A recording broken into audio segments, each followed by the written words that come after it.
Good morning. It's my pleasure to call this meeting of the Oversight Committee to order. It is 8:31 a.m. Ms. Payne, please proceed with the roll call. Dr. Cummings, Present. Dr. Hernandez, Present. Mr. Margot, Here. Mr. Montgomery, Oh, yeah. Dr. Patel, Yeah. Dr. Rice, Here. Dr. Rosenfeld, Here. Mr. Taylor. We have a quorum. Thank you very much. We'd like to welcome our newest member, Mr. Tommy Taylor. Lieutenant Governor Dan Patrick appointed Mr. Taylor to the CPRIT Oversight Committee in June. Mr. Taylor, if you'd like to please stand, I will administer the oath of office.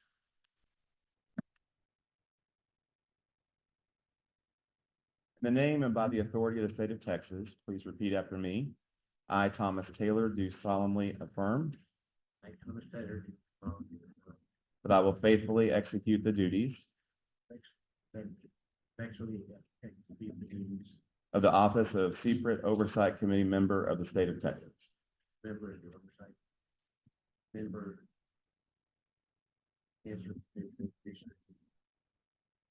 And I will do my best of my ability to preserve, protect, and defend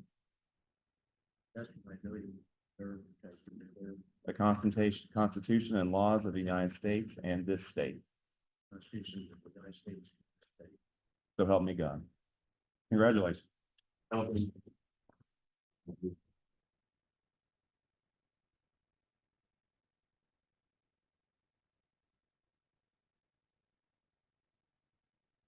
All right, moving on to item 4. Members, if you have the draft minutes from the May 15 Oversight Committee meeting in your agenda packet behind tab 1. Are there any corrections to the minutes as circulated? Hearing none, the chair will entertain a motion to approve the minutes of the May 15th Oversight Committee meeting. Second. All in favor, vote aye. Aye. Any opposed? Motion carries.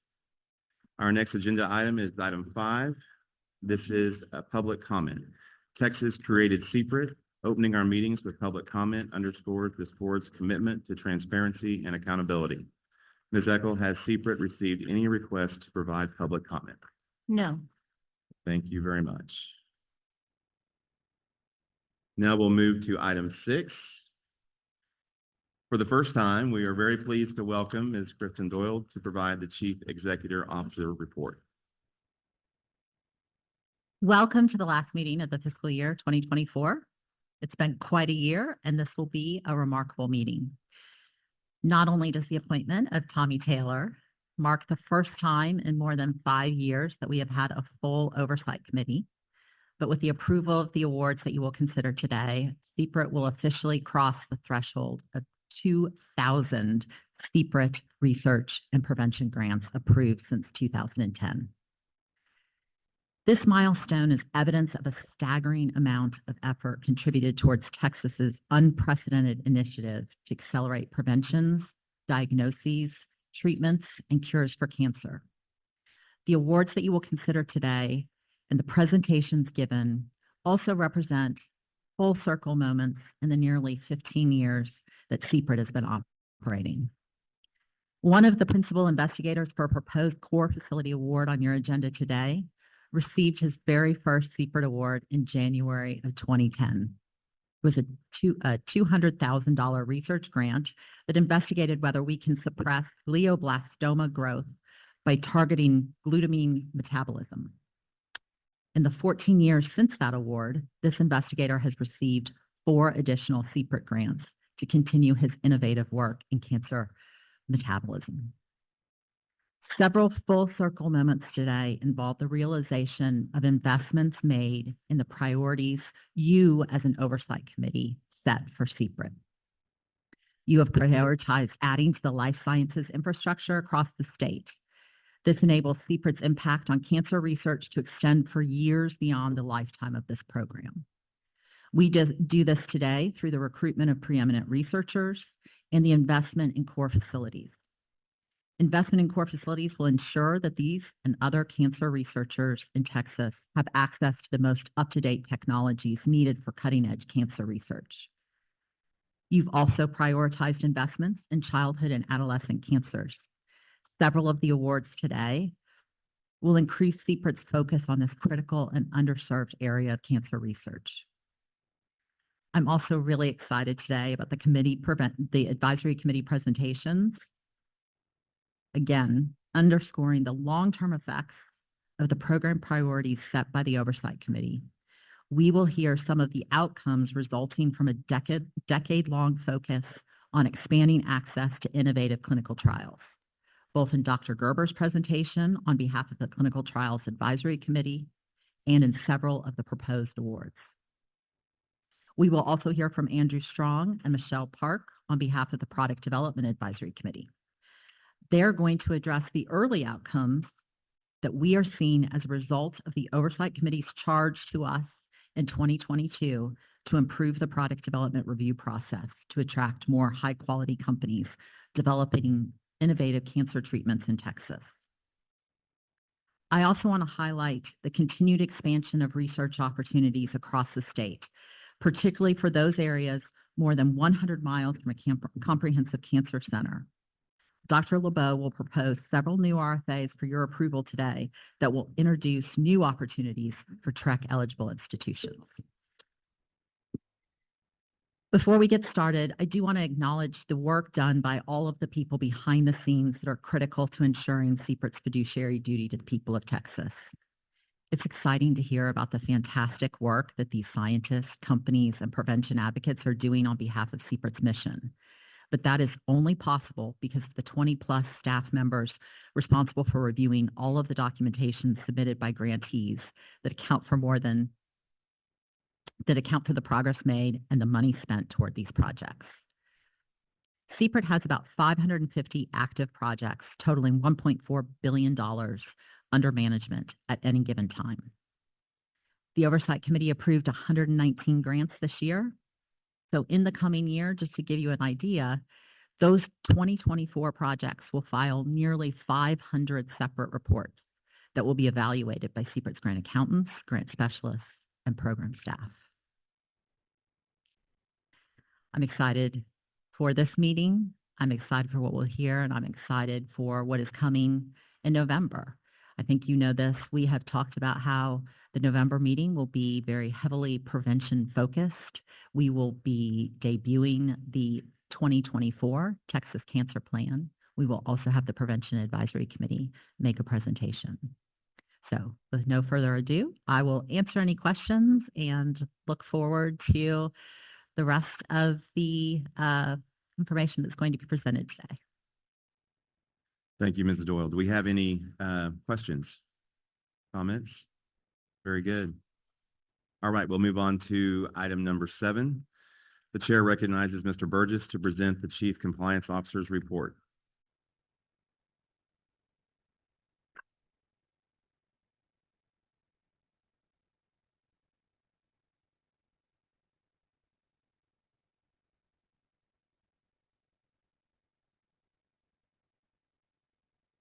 Hear me? No. There you go. So thank you, Dr. Cummings. I was prepared to award 1 million compliance points to those who wore their pin today, but I didn't see anyone. Alas, it will Alas. have to wait. And you can exchange that for compliance merchandise later. But thank you. Dr. Patel. Oh, dang gum. Okay, well, I'll talk after then. You'll find my report behind tab 3 in your booklet, and I will ask Mr. Nance, our Compliance Program Manager, to offer a few highlights for us. Good morning, committee. So just to highlight just a couple of the areas, this past quarter, our compliance specialists completed 573 second-level reviews of the financial status reports that were submitted by our grantees. Approximately 15% of those were resubmitted due to insufficient or inaccurate documentation. So we had to go back to the grantee to get a little bit more support documentation on those. For our desk and on-site reviews this past quarter, we performed 14 enhanced desk reviews and 14 on-site reviews. for our grantees. The on-site reviews are where we actually go out and interact with our grantees face to face and do a definite deep dive into their financials and processes. I'd like to highlight our match expenditure reviews. We completed 4 annual match expenditure reviews for this past quarter. So far for FY 2024, we have reviewed almost $27 million in match expenditures. Approximately 230,000 of that was ineligible expenses. This was primarily due to expenditures that were previously reported on an FSR. We had a few that were some unallowable travel costs as well as just some unallowable late fees. Just to give you a quick reference point on that. So this year we're running at 0.9%. Last year in the entire 2023 FY, we were at 0.6. Now, 221 of that 230,000 ineligible expenses actually came from one grantee this year, with some expenses that had been previously reported on an FSR. So that most of our grantees are getting it with just minor and minimal match expenditure issues. It's that time of year again. We have completed our annual risk assessment. Our risk assessment helps determine the level of review that a grantee will get for the upcoming year, whether that be an enhanced desk or an on-site review. We are actively in the process of scheduling those, the initial reviews, and we're putting together those schedules now for that, based upon the results of that risk assessment. As you recall, we worked with our internal auditor in 2023 to do some retooling of that risk assessment, and it's been performing well. And lastly, training and support. This past quarter, we completed 3 new authorized signing officials training webinars. We also completed 4 new grantee training webinars. So we're onboarding lots of new grantees, which is always exciting. And then finally, we completed our 2nd training series for our annual compliance training. We had approximately 120 grantee staff. That completes my overview. If you have any questions, we'll be glad to answer them. Thank you very much, Mr. Nance. Are there any questions? Great. Thank you for your report. Dr. Hearing- Cummings, Oh. Ms. I would Hank? like to recognize that Mr. Montgomery has joined us via Zoom. Yes, thank you. We welcome Mr. Thank Montgomery you. always. I was waiting to get credit for being here. Yeah, you do get credit. However, Okay. we want to recognize that we are holding your place with Dr. Rosenfeld's cowboy hat. So don't worry, you still got your spot. All right. Which I do like, Craig, very much. Thank you. Yeah, I do have a couple. All right. We'll move on to our compliance certification. Turn to the certification of the award slates that we will consider today. Mr. Burgess, please present your compliance certification reports. Thank you, Dr. Cummings. My compliance certification you'll find in the proposed grant award booklet, and that will begin on page 48. The memo is dated August the 8th, and that was provided to you in the OC portal. And thank you, gentlemen, and Mrs. Payne, for your diligence in navigating Govenda and getting all that, approved and signed off. I appreciate that. As part of my certification, and I had this discussion yesterday with Mr. Taylor, I often get up and say just a couple of sentences, but behind those couple of sentences, quite a bit of communication and coordination with several different groups of people. General Dynamics Information Technology is GDIT is our third-party grants administrator. Business and Financial Management Solutions is our third-party observer that attends all of our peer review meetings on my behalf and presents reports. We sift through hundreds and hundreds of pages of documentation and have different layers of redundancy and approval. Ms. Eckel, look, you suits you well up there, Ms. Eckel, but you often review second set of second eyes on all the reports we do. And we, any third-party observer reports we get, we put over to the program staff and they review it as well. So there's lots of levels here. So I never want to oversimplify the compliance certification.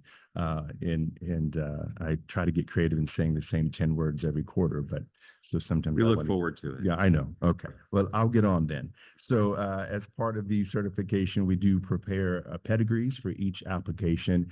And depending on the program type, you could have anywhere between 50 and 70 unique steps in the approval process, and we document each of those steps. So after consultation with GDIT, BFS, and CPRIT staff, I am satisfied that the applications that you're considering today followed CPRIT's peer review process, and I certify these applications for your consideration this morning. Excellent report. Thank you. Are there any questions for Mr. Burgess? Very good. Thank you, gentlemen. Appreciate it. Move on to item number 8, the Chief Scientific Officer report. The chair recognizes Dr. Michelle LeBeau to provide the academic research program update. As a part of her update, she will seek approval for the proposed FY 2025 Cycle 2 RFAs for our consideration. Following her update, she will introduce the Program Integration Committee's grant award recommendations. Ms. Doyle and Dr. LeBeau will also present the CEO's recommendation to increase the budget for a training grant previously approved by the Oversight Committee. Dr. LeBeau, welcome. Good morning. I'm delighted to present the academic research slate of 36 awards to you. But first, I'd like to draw your attention to tab 4, which includes the Chief Scientific Officer report. And it includes the grants received for FY 25.1. I won't go into great detail today because of time, but we received 346 individual investigator research awards, which is an increase over last year. These will be reviewed in October, and we'll be bringing them to you at a later date for consideration by the Oversight Committee. Today, I'd like to present the Scientific Review Council and Program Integration Committee's recommendations for FY 24 Cycle 2 and Recruitment Cycle 24.12. And this includes 36 awards from 5 grant mechanisms totaling $60.6 million. This is displayed in Table 1, shown here on this slide. It's also, that table appears on page 4 of your proposed grant booklet. The program priorities addressed by these 36 grants are shown on Table 2, which is page 5 and on this slide. I'm really delighted that this slate covers 9 CPRIT priority areas. And as you can see, there are 11 grants that focus on childhood and adolescent cancers, 13 grants that address expanding access to innovative clinical trials, and 9 grants that are supporting core facilities. This slate is notable because of the large number of grants that address pediatric cancer. As I'll try to mention throughout this presentation, we have 2 of 9 core facility awards that are solely directed towards pediatric cancers. We have 2 of 6 clinical investigator awards for investigators who are focusing on treating pediatric cancers, and 3 of 5 multi-investigator research awards focus entirely on pediatric cancer. Because of this large number of grants that focus on pediatric cancer, it now increases CPRIT's portfolio of grants, grant funding to pediatric cancer to 13% of our entire grant portfolio. And this is an increase, I'm informed by Dr. Moore, this is an increase from 4% when efforts began some years ago to increase this. So I'm really delighted by the impact that CPRIT has made by increasing this percentage of funding for pediatric cancer and the impact that this research will have. All right, so if we move to the next slide, Our first slate that I'll present is the Clinical Investigator Award. Out of 6 Clinical Investigator Award applications submitted, the Scientific Review Council recommended all 6, totaling $6.6 million. This was a new RFA, and this was designed to support mid-career clinician scientists to provide protected time, to allow them to devote more time to clinical trials research, and to provide mentoring to early stage investigators in the conduct of clinical research. The goal is also to increase the pool of clinical investigators at Texas academic institutions who are conducting patient-oriented studies. These 6 awards are shown in the next 2 slides, and just to cover them very, very briefly, the first is an award to Dr. Meenakshi Hedge, who's a pediatric oncologist and is proposing the development and optimization of CAR T-cell and early phase immunotherapy trials for pediatric cancers. Dr. Bilal Omer from Baylor College of Medicine has dual training in pediatric and adult internal medicine, and he is working on developing innovative immunotherapy trials, primarily focusing on blood cancers and pediatric brain tumors. Dr. Jennifer McQuaid from MD Anderson Cancer Center is an oncologist specializing in metastatic melanoma, and she has done some paradigm shifting work looking at the impact of the patient's own factors, such as diet and microbiome, on the efficacy of immunotherapy and how to improve the response to this therapy. Dr. Kevin Courtney from UT Southwestern is very active in investigator-initiated clinical trials in prostate cancer and in renal cancer. Dr. Zhang from MD Anderson Cancer Center has expertise in lung cancer immunotherapy, but he's one of the rare individuals who also focuses on prevention and interception. And he will focus on, as I've just mentioned, on clinical trials in lung cancer. Dr. Neil Desai from the University of Texas Southwestern Medical Center is a radiation oncologist, and he is very interested in personalizing cancer treatments, particularly developing unique technologies to apply adaptive radiotherapy to prostate and bladder cancer, with the goal of determining when there's been adequate therapy in order to reduce side effects. The next slate is the Core Facility Support Awards, and that is shown on pages 9 to 15 of the proposed grant awards booklet. And I'll go through these slides very, very quickly. There were 22 Core Facility Support Award grant applications submitted, and the Scientific Review Council recommended 9, totaling $20.9 million.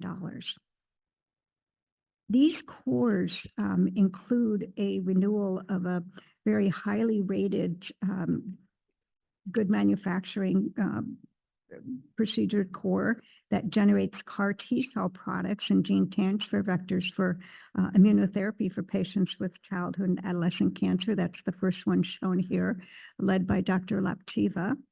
It also includes world-class cores in metabolomics, the third one led by Dr. de Berardinis, and 2 genomic cores. If you go to the next slide, 2 genomic cores, including one that is entirely focused on spatial genomics. And that is the core, the first one listed by, led by Nicholas Navin. And that's the first core in Texas that is entirely focused on this new technology. Another notable first is shown in the next slide, and that is the top one led by Dr. Robert Volk. This is a unique population science core that provides statewide support for researchers who are focusing on decision science, interventions in cancer prevention, detection, and therapy.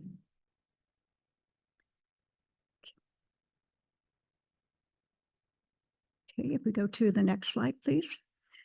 Our next slate is the high impact, high risk award recommendations. And this is shown on pages 15 to 17 of your proposed grant award booklet. There were 101 high impact, high risk research award grant applications submitted, and the Scientific Review Council recommended 12, totaling $3 million. And these 12 are shown here. If you recall, this award provides short-term funding to explore the feasibility of high-risk projects that are very novel and innovative, and that could contribute major new insights into the etiology, diagnosis, treatment, or prevention of cancer. I think I'll let you look at the titles of these awards. What impressed me about this slate was that these are really very innovative approaches. Many of them are focusing on improving clinical therapeutics, improving immunotherapies, as well as translational and basic cancer biology. There is a notable first as well in the last award shown, which is the first award that CPRIT has made to Texas Biomedical Research. And this is to Dr. Shuzhang Wang, who is focusing on immunotherapy.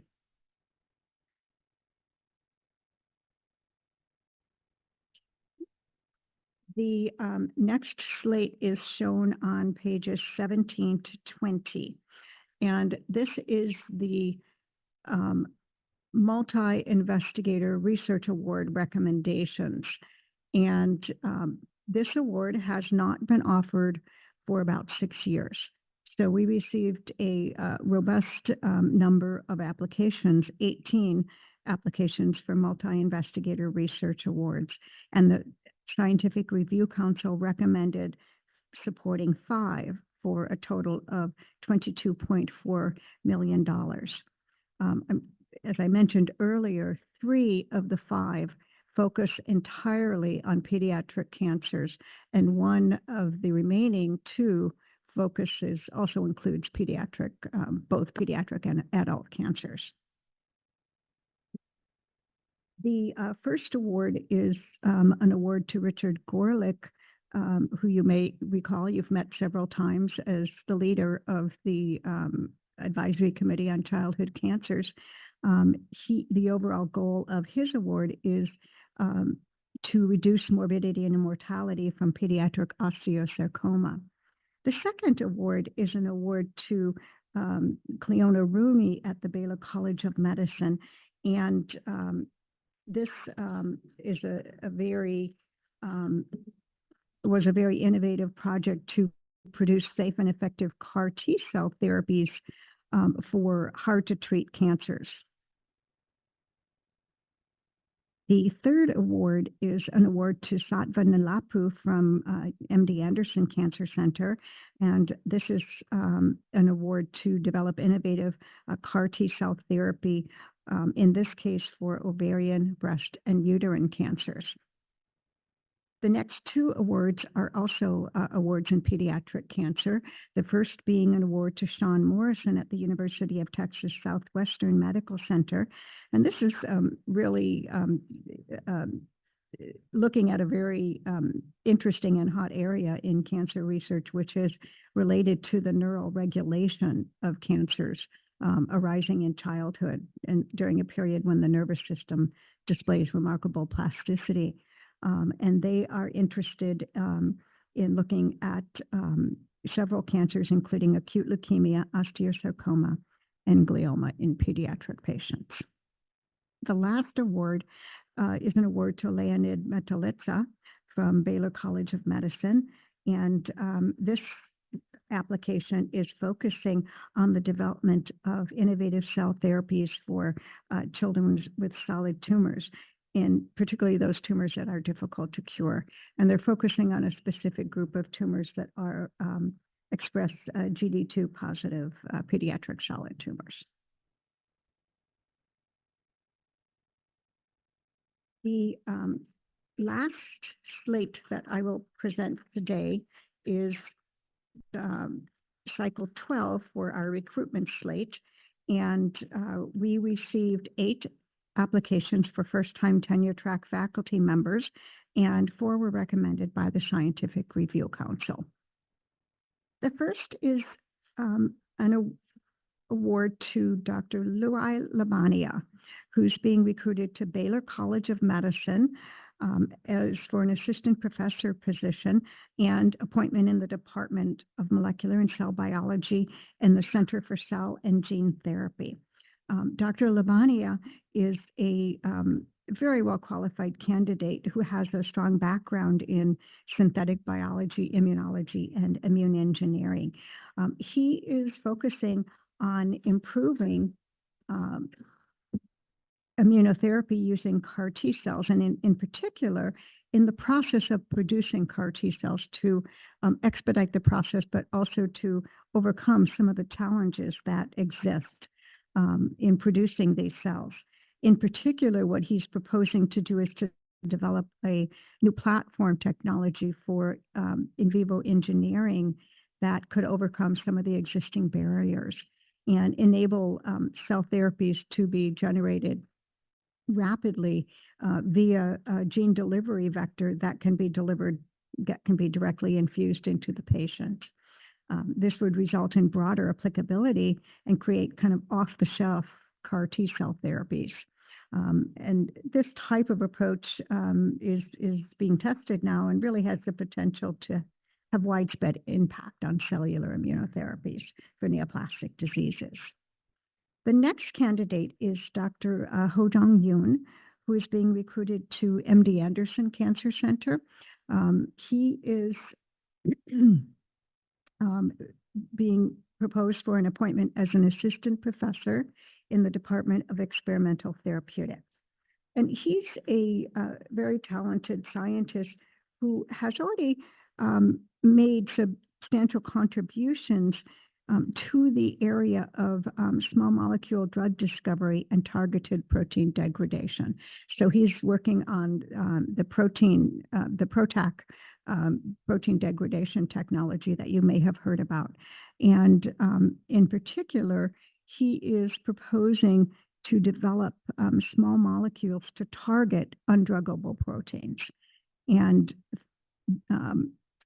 he is proposing he's already had success in identifying a protein degrader called M12, which can recruit a undruggable transcriptional activator in pancreatic cancer. And he is proposing to develop that technology further and to test and determine whether this M12 DDX18 PROTAC technology can be developed into a clinical treatment for pancreatic cancer. The next candidate is Dr. Yanjun Sun, and he is being recruited to the University of Texas Health Science Center at Houston and to the appointment in the Department of Neurobiology and Anatomy.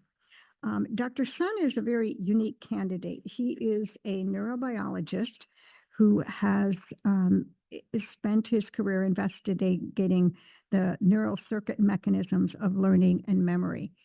Specifically, he studies the functional cell types in a region of the brain called the hippocampus that underlie learning and memory and how an organism can do spatial processing so they can know where they are within their environment. And he is now proposing to study an important process that we've talked about here before, which is chemotherapy-induced cognitive impairments, or chemobrain, to discover strategies to alleviate this condition. And you'll recall that this is a chemotherapy-induced cognitive impairment includes memory deficit, concentration difficulties, and impaired executive function that can really impact the survivor's quality of life. What he's proposing to do is to understand the changes that occur within the neurons as a response to chemotherapy, and how this affects the function of the neurons. He is an important aspect of his work is that he has identified a receptor that is expressed by neurons and has an antibody to this receptor. And he will be testing whether reducing inflammation using this antibody can prevent or reverse this process of chemobrain using this novel antibody-based treatment. The last recruitment nomination is Dr. Marianne Trocala, and she has been nominated by MD Anderson Cancer Center. And she studies a process called aneuploidy. So she is studying the molecular mechanisms that underlie cell division and the consequences that errors in this process have on cellular physiology and the development of aneuploidy. And many of you know that aneuploidy is an abnormal number of chromosomes, and it's a hallmark of cancer. She developed a model during her postdoctoral fellowship that results in aneuploidy in cells, but she found that surprisingly, the mice don't develop aneuploid cells to any great degree. And she discovered that that's because the immune cells have the capacity to eliminate aneuploid cells in vivo. So now she's asking, what are the immune cells that participate in this immune response against aneuploidy? How does aneuploid trigger the immune response? Why does it fail in some circumstances? And when it fails, why does it eventually lead to transformation? And she'll focus on colorectal cancer in her work. And it won't surprise you to know that the long-term goal is to be able to tweak the function of those immune cells to employ immune-based therapies with other targeted chemotherapy-based approaches to treat cancer. So that completes my description of our slate of 36 applications. I'm happy to move on to the RFAs. Happy to stop if you wish to entertain a motion. Thank you, Dr. LeBeau. It's an amazing group here. It's going to be exciting to see how this plays with their research. I think we'll take some questions now since these 36 are fresh on our mind, and then we'll do the 6 RFAs. Do we have any questions regarding this? Yes, Dr. Rosenfeld. Just a quick one on the first time awards. Is there a limit on the number of applicants that an institution can submit for each cycle? That is a subject of much discussion. At the present time, there generally is not. But we, as you are aware, we've talked about the fact that we are receiving a greater number of recruitment nominations than we did in years past. And we have discussed with our University Advisory Committee the wisdom of applying a limited number of nominations. At the present time, they have felt that we should not do that, and that we are better off to review the applicants and choose the most meritorious candidates. What's your opinion about limiting or not limiting? You're the expert. I see it both ways. I do understand their point.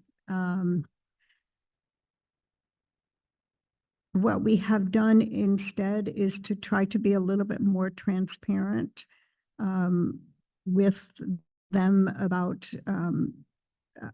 what our capabilities are, so that I think what it has caused them to do is to be even more thoughtful about who they put forward, so that we do get their very top candidates. I think if we continue to receive an increasing number of wards, then we probably will need to consider doing that. And the reason I ask that, if you looked at those awards that come from a few institutions Mhm. mainly, and there's lots of institutions, as you know, and I was just wondering if that has something to do with it. Well, when we look at the distribution, we have given recruitment awards to a large number of institutions. But I think, as you're aware, it is the larger institutions that have the largest number of faculty, that have the most robust recruitment programs, and they will be the ones that will submit the most number of applications to us. Thank you. Dr. LeBeau, but that goes to the core of the problem that we're referring to, and I know we've had this discussion before. When we set up these new RFAs, for instance, that you picked on, I'm glad we're doing what we're doing, don't get me wrong. But if I'm the lead candidate all the time, and it's designed specifically for me who has an iPhone, a pen, I'm always going to be the one who gets it, because you by design have all the researchers, you have all the clinical background. Let me finish. You have all the grants for the last 20 years you've been getting from us. You're robust than any other place in the entire state of Texas. There's other areas that need to grow as well. And so to his point, we do need to look at that, because by us forming new grants that only is going to, just by default, it's nobody's fault from their side, right? But since they have all the tools, right, by design, they're going to get it. Yeah. And the rest of the state's not going to get it. So I understand your point, right? But I think we'll turn it the other way.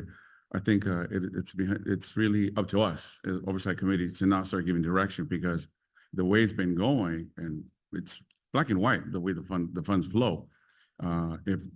If that side of the table doesn't do it, then we're going to have to do it, because it's no longer going to be acceptable the way it's been going, because even the new proposed RFAs that are put out, I mean, we could have done it a different way. We could have said also, well, since have these budding institutions in, say, Midland or Beaumont, wherever they're at, we cap them. They have small numbers. These other organizations, if you look historically how much money they've gotten out of the $1 billion, it's substantial. Not even, I mean, it dwarfs them. We could have eased those as well. I mean, that's a different direction we could have taken. So there's ways to offset some of these imbalances, right? Because no matter what, not everybody lives in that zip code. We all live in different parts of the state, and we all, again, pay taxes, and we want all those great luxuries and either great research near us, and we want those doctors near us as well. Every Texan deserves it. So I understand what this, I'm going to vote for this. I understand what's happening. But I think from my perspective, our approach needs to be a little different. And if that side of the fence can't do it, then I think it's incumbent on us to do it then. Well, I take your point, and I share your goal of expanding cancer research capabilities in geographically diverse regions of the state. To that end, we have our Geographic Diversity Advisory Committee has been focusing extensively on identifying a number of new initiatives that will be, that they feel are would be the most impactful in addressing their research infrastructure needs, and that will address CPRIT priorities, that will have the greatest research impact. And I will be presenting several of those to you today as new TREC impacts. Yes, ma'am. We are also considering and discussing a potential recruitment award for TREC eligible institutions. Yeah. For exactly the reasons that you have articulated. And because there's areas I mean, most people like living right in Central Texas, Austin, Houston. It's nice. I know they do. But we also have to remember, even in medicine, when we recruit physicians and nursing, and it's difficult to get them to Midland, to Beaumont. I mean, it is difficult. So we need to take into account the fact that if we want our dollars to go far and be meaningful, we have to be a little bit more generous when it comes to that type of recruitment in those areas, because it's easier for me to join a practice where there's 10 doctors and there's a huge medical center behind me versus a small 200-bed hospital. Still have the same kind of patient in care, reaches the same way. So all I ask is you need to consider other variables that they need to have a little bit more resources to attract and maintain that same level of research or even expand it. It can't be the way we've been doing it where it's small dollars and you're expecting, not you, but we're expecting them to do miracles with that kind of, because the last 20 years, we've been very generous with the other campuses, and I'm glad because we've gotten a lot out of them, but we were generous at the onset when they were starting off, when they needed our help as an organization. Now it's their turn. We need to be generous and help them get to where these guys are at. And we can't do it at the level we've been doing it. And it's just my opinion, at the speed we've been doing it, because it's very small dollars when we talk about billions of dollars. Thank you, Dr. Hernandez. I would like to make a comment. I agree with the coming from someplace that is outside the major research pipeline geographically. I understand and agree with some of these comments. I do think that we have this very fine line to walk, right? Because we want to support the best that our money can buy and continue to move forward this goal of curing cancer. So I like the idea of continuing to support the Geographic Diversity Advisory Committee's thoughts and recommendations, and perhaps there are additional RFAs that could be considered to do just what we are talking about now. So thank you for continuing to work on this issue. Dr. Rice, I think we have time for one more question. Yeah, thank you. Interesting discussion. Thank you, Dr. LeBeau, as usual. I was gonna comment on the specific recruitment first-time tenure track and note how exhilarating it is to see the scores there, the quality of the applicants. So it is quite well viewed, and two of the four had 1.0 top best possible scores. Yeah, absolutely. I don't want us to ever conflate, and maybe these are the conversations for other points, but obviously we need a cancer care distribution system, and that's maybe slightly different than a cancer research distribution system. And so I want us to be careful not to conflate one with the other necessarily. At the same time, there are geographic needs. We recognize that. But, my sense is that, I mean, if we were going to vote on something, which we're not, I think that I lean towards having fewer rather than more constraints on the number of applicants, fewer constraints, just because I want things to flow so that we can have these 1.0s coming at us and not be limited, And I guess that's really what I wanted to say. But it probably to me is that there could be different kinds of things that drive regionalization more effectively, rather than saying we'll use regionalization to limit things that could result in 1.0s. And we want to fund 1.0s in Texas because that's the very highest value for the money, I think. Anyway, thank you. Dr. Patel, you had a comment? Dr. LeBeau, that along the same vein, two of the projects that you had mentioned, Dr. Robert Volk, he talked about the Clinical Translational Science Hub. Dr. Morrison expanded access for the neuroregulation to bring that out to the rural areas. My question to you is that how will you make sure that that is happening? This is a great concept. Both of them are wonderful concepts, but it ties in with both the gentlemen here, and their concerns and comments is that how do we translate these superb thoughts into operational value, and also does it bring real value to the rural areas? Thank you. So one of the points that we have been emphasizing in our request for applications is particularly with applications like core facilities or other applications that provide clinical trials or core services is the need to extend these services to the TREC eligible institutions. And we encourage we encouraged investigators to include that in their application, how they can extend their core services or clinical trials out to those areas. And so we're seeing that now more and more with the core facilities, how they have a provision for providing services around around the state. Sometimes it's, for some corps, it's not easily done because the scientific research requires that the technical processing is done immediately, and you have to be like a block away from the core facility. For other services, they can be easily shipped. And so some of the corps, and that was one of the proposals that was included, I believe, in Dr. Volk's Decision Science Corps, was working through the Clinical Trials Science Awards, the CTSA Awards, and their consortium of institutions, which does include some smaller institutions, their network, and extending it out. So those are things that we can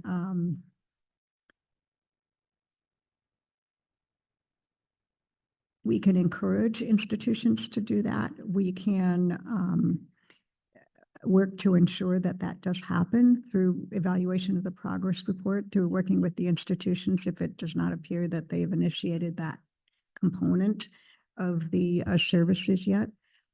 It's certainly possible in renewals to emphasize the need for that sort of expansion within the state of Texas. So I think we have some means of doing that.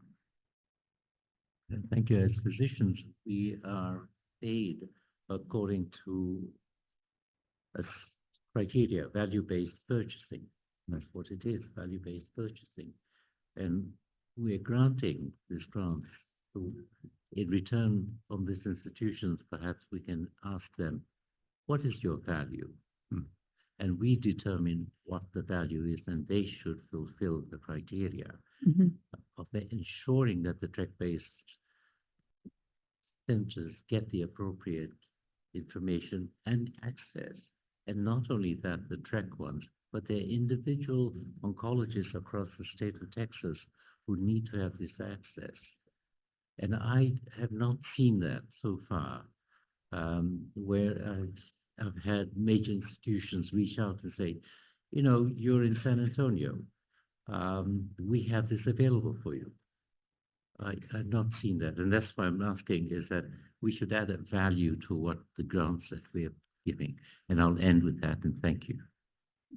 Thank you, Dr. Patel. Mr. Margot. You know, not to limit the discussion, what Dr. Rice said, the research that's done throughout benefits all Texans once it's out there, according to Dr. Patel. Yeah. We started the TREC grant to try to create institutions throughout the state of Texas that could ultimately build up enough infrastructure and researchers to be equivalent to or comparable to, maybe not equivalent, to an MD Anderson, a Baylor, a UT Southwest. That's the whole purpose of the TREC grants. So I think to compare with Dr. Hernandez, the bottom line is we just need to continue to do what we can to enhance those institutions to be able to build up and be a valuable, viable research institution ultimately. They're not going to be today. It's going to take years. What do we have? 4 TREC grants out right now? 5. We got UTRGV, Texas Tech El Paso, UTEP El Paso, Texas Tech Lubbock. What's the 5th? Texas A&M. Texas A&M. Okay. So we just need to figure out how we can continue to do that. The research benefits all Texans. I agree with Dr. Patel. They need to get it out there so everybody understands. But the bottom line is we need to figure out how we can continue to enhance and verify that they're doing what they need to do to build themselves up to be a competitive research institution. Thank you, Mr. Margot. Very good discussion. Dr. Cummings, could I make one quick Of course. response to Dr. Patel? I think there are 2 mechanisms by which the corps actually do have outreach. The first now is the core map that we have that provides information to all investigators around the state about where they can access services throughout the state that are CPRIT supported. But the corps actually, part of their mission is to educate, and they hold workshops and they hold training sessions, which are virtual and held available throughout the state. So I do think they do have outreach programs. I'm sure there's room for improvement, and I'm sure that we can work with them to facilitate that.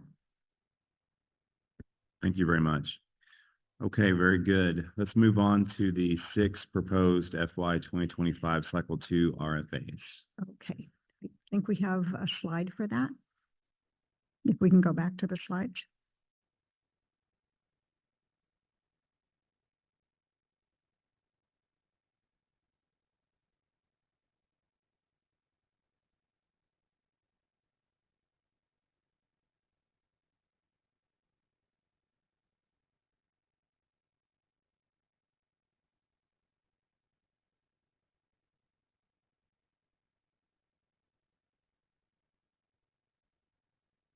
Perfect, thank you.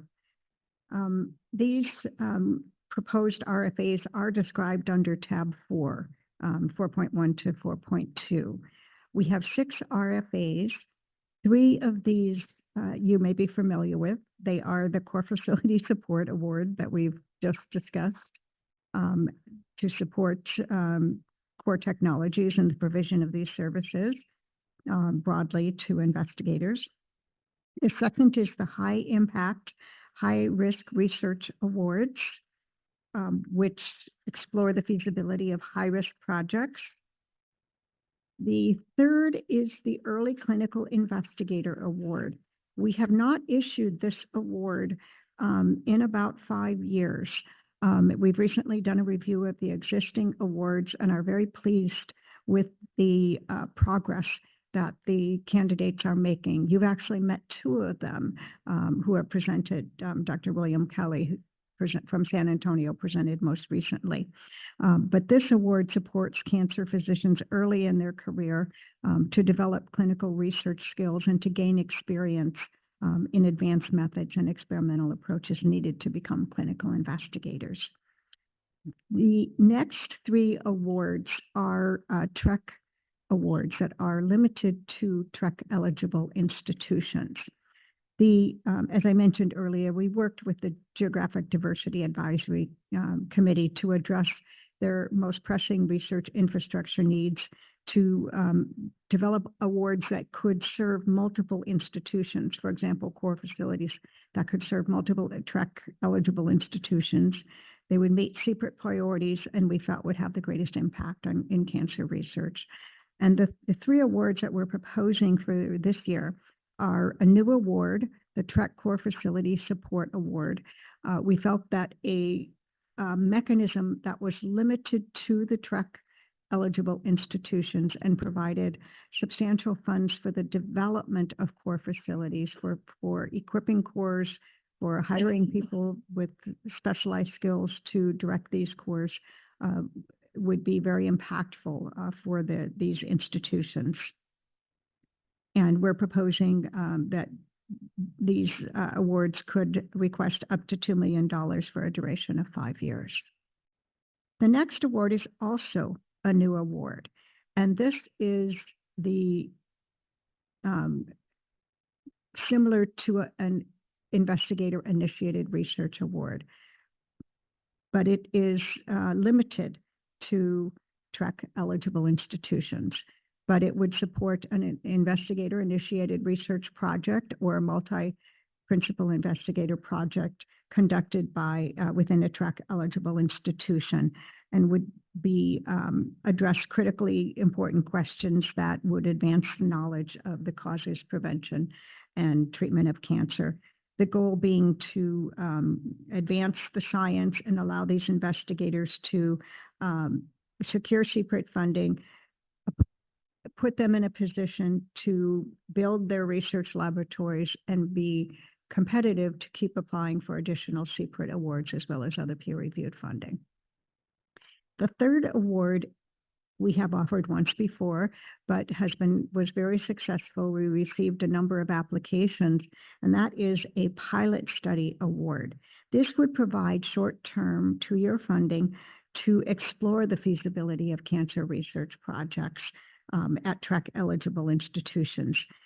The idea being that obtaining early results that would contribute new insights into cancer would form the basis for larger applications and put these investigators in a competitive position to apply to CPRIT for larger awards or to other organizations for peer-reviewed funding. That completes the slate of 6 RFAs that we are proposing for release for FY25 cycle 2.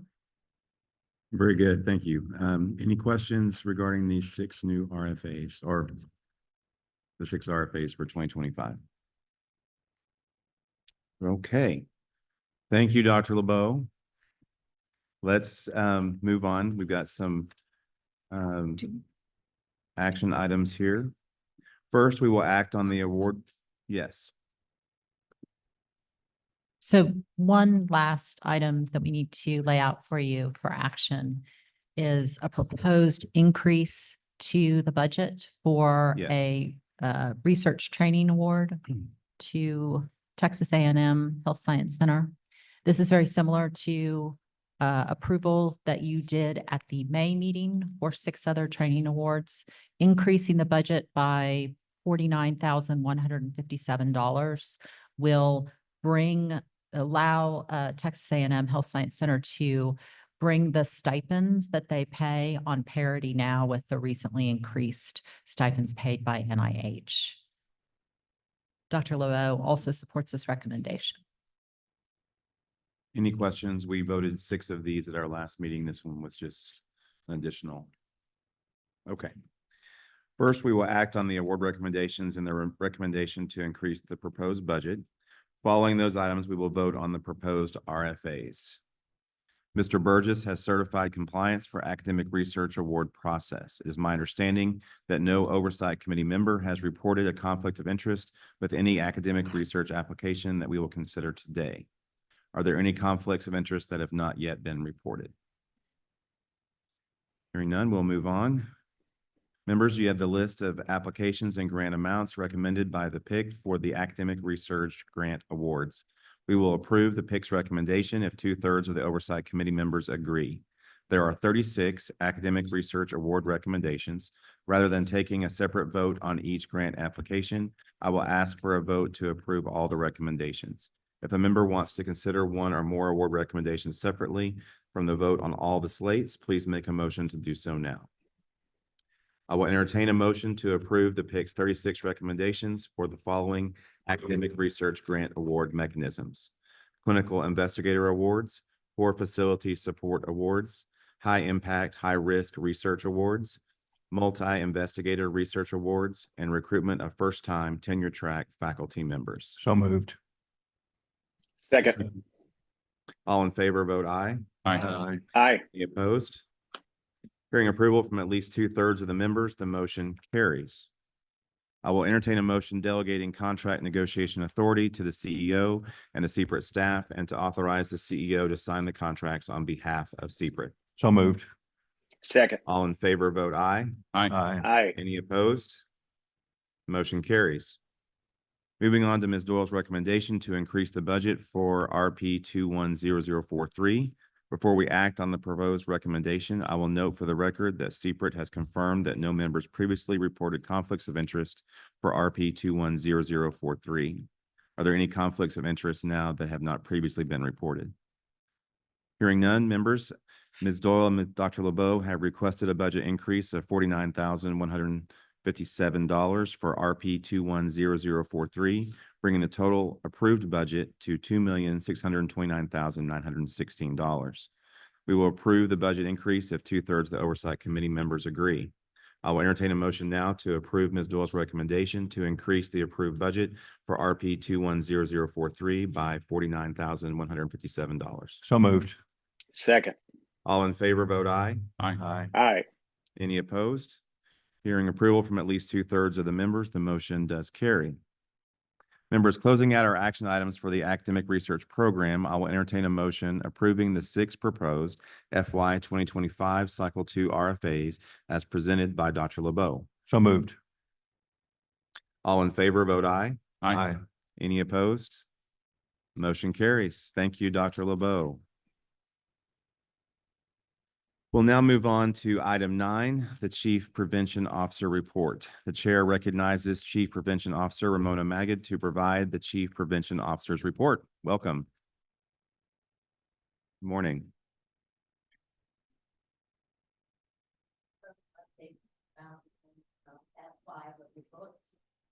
This will be probably the shortest update that I've ever given. There's a lot going on behind the scenes and we'll be in the spotlight of them. So, looking forward to that. So, peer review happening right now. The reviewers are working up their critiques and peer review for cycle 1. Fiscal year 2025 will be held September 10th through the 11th virtually. You all are all invited. Please let me know if you'd like to attend. Oh, thank you. And you can see that 24 applications were received. For cycle 25.2, 3 RFAs will be released, and that will happen next week on August 26th for the second cycle. And we'll have peer review in March, and those recommendations will be brought forward to you in May of 2025. And that concludes my report. If you have any questions, happy to entertain them. Any questions for Ms. Magid? Thank you very much. Look forward to November. Thank you. All right, we'll move on to item 10, the Chief Product Development Officer report. The chair recognizes Chief Product Development Officer, Dr. Ken Smith, to provide the Chief Product Development Officer's report. Actually, we have Abria. Thank you. Hope I don't disappoint. No. Good morning, everyone. So you can find the Chief Product Development Officer's update under tab 6. So next slide, please.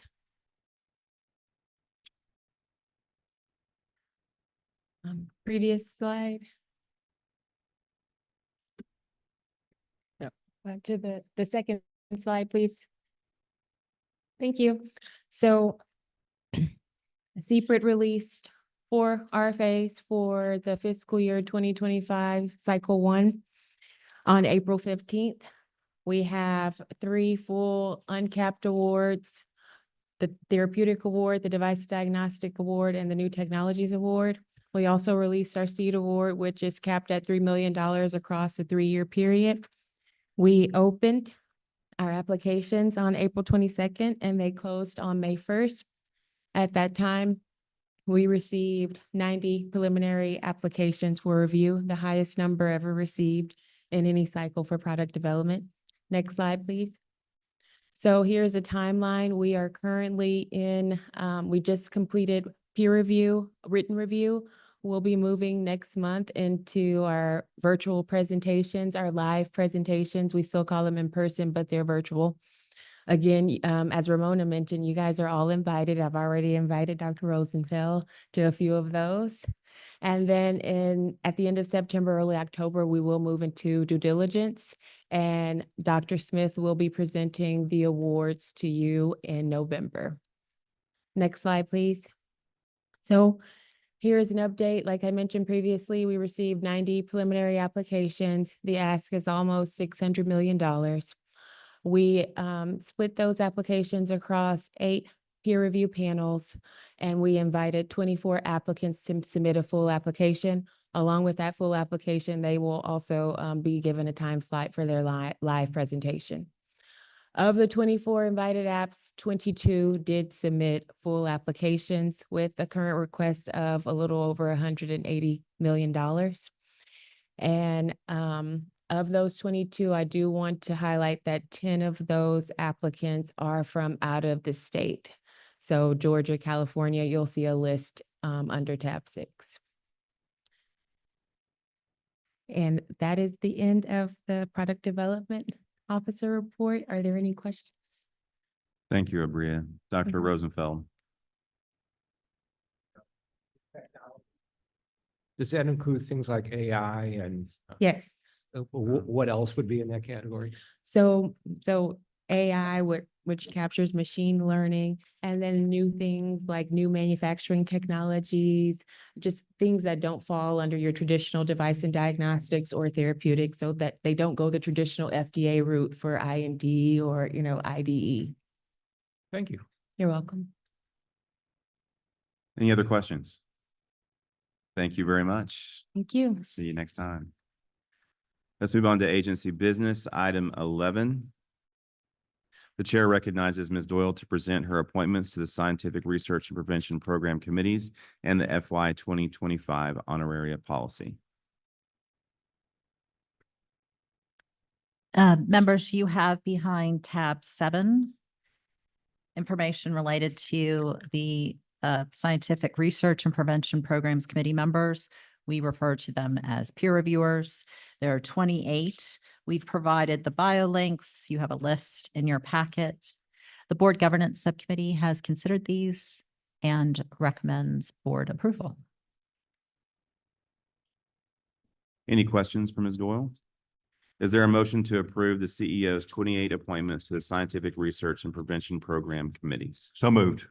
Second. All in favor, vote aye. Aye. Any Aye. opposed? The motion carries. And then we'll go to the honoraria policy, please. So at every August meeting, we approve the honoraria policy for the next fiscal year. You have the policy in your packet again behind tab 7, starting on page 710. So this is the same policy that you have approved for the previous year with 2 exceptions. One change is in terms of the process on our side for approving the work that's been done by the peer reviewers. We had in our honoraria policy that is the program officer that approves that. Also, the program staff can work to, they know and interact with the peer reviewers. And so we have recognized that the program staff can approve the documentation for that. The other change that has been made is to table, let's see, 3 on the units for academic research.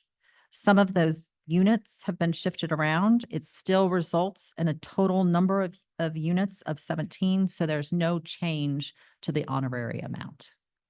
Those are the 2 changes that have been made to the honoraria policy for fiscal year 2025. Thank you. Do we have any questions about the honoraria policy? Hearing none, is there a motion to approve the FY 2025 honoraria policy? So moved. Second. All in favor, vote aye. Aye. Aye.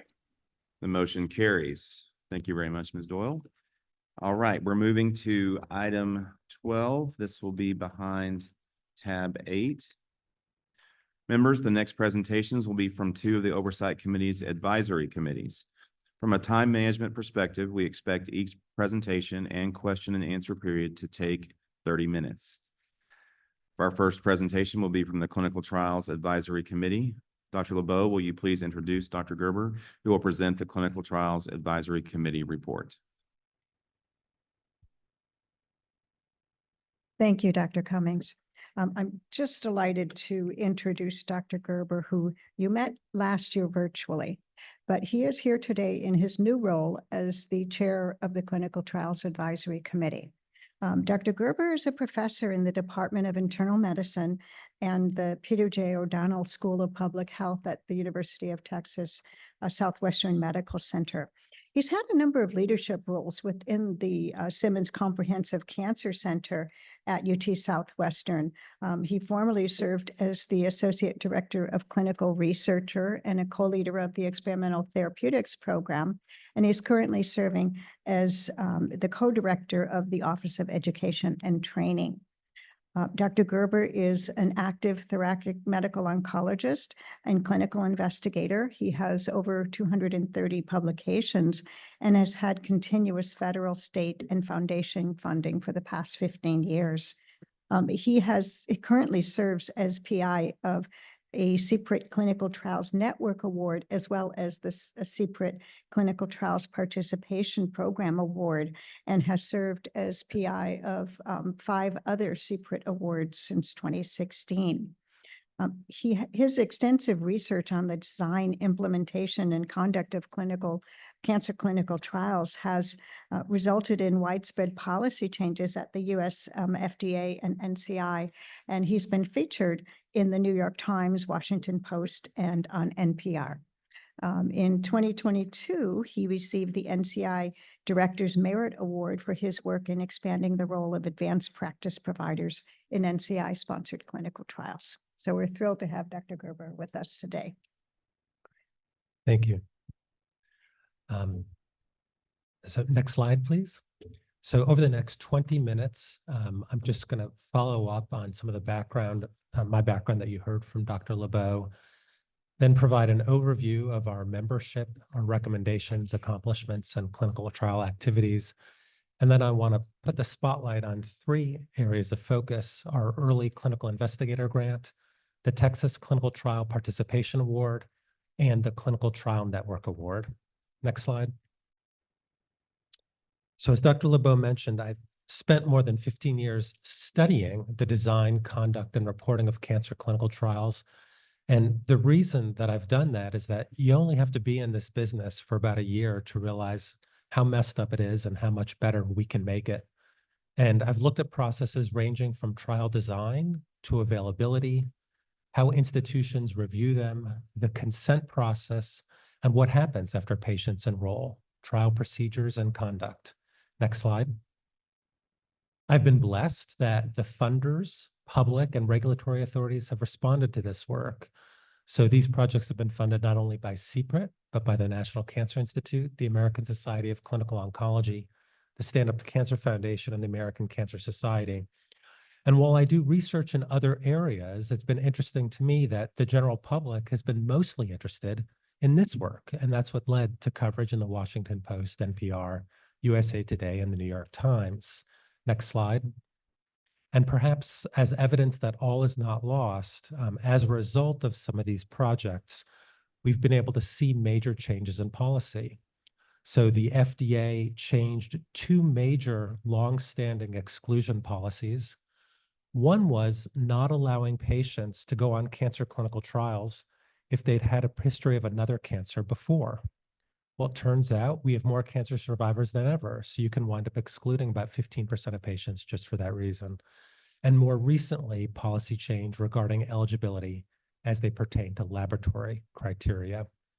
And I was surprised in recent years to realize that the NCI did not permit advanced practice providers to participate fully in clinical trials, even though most institutions and jurisdictions give them full prescribing authority now.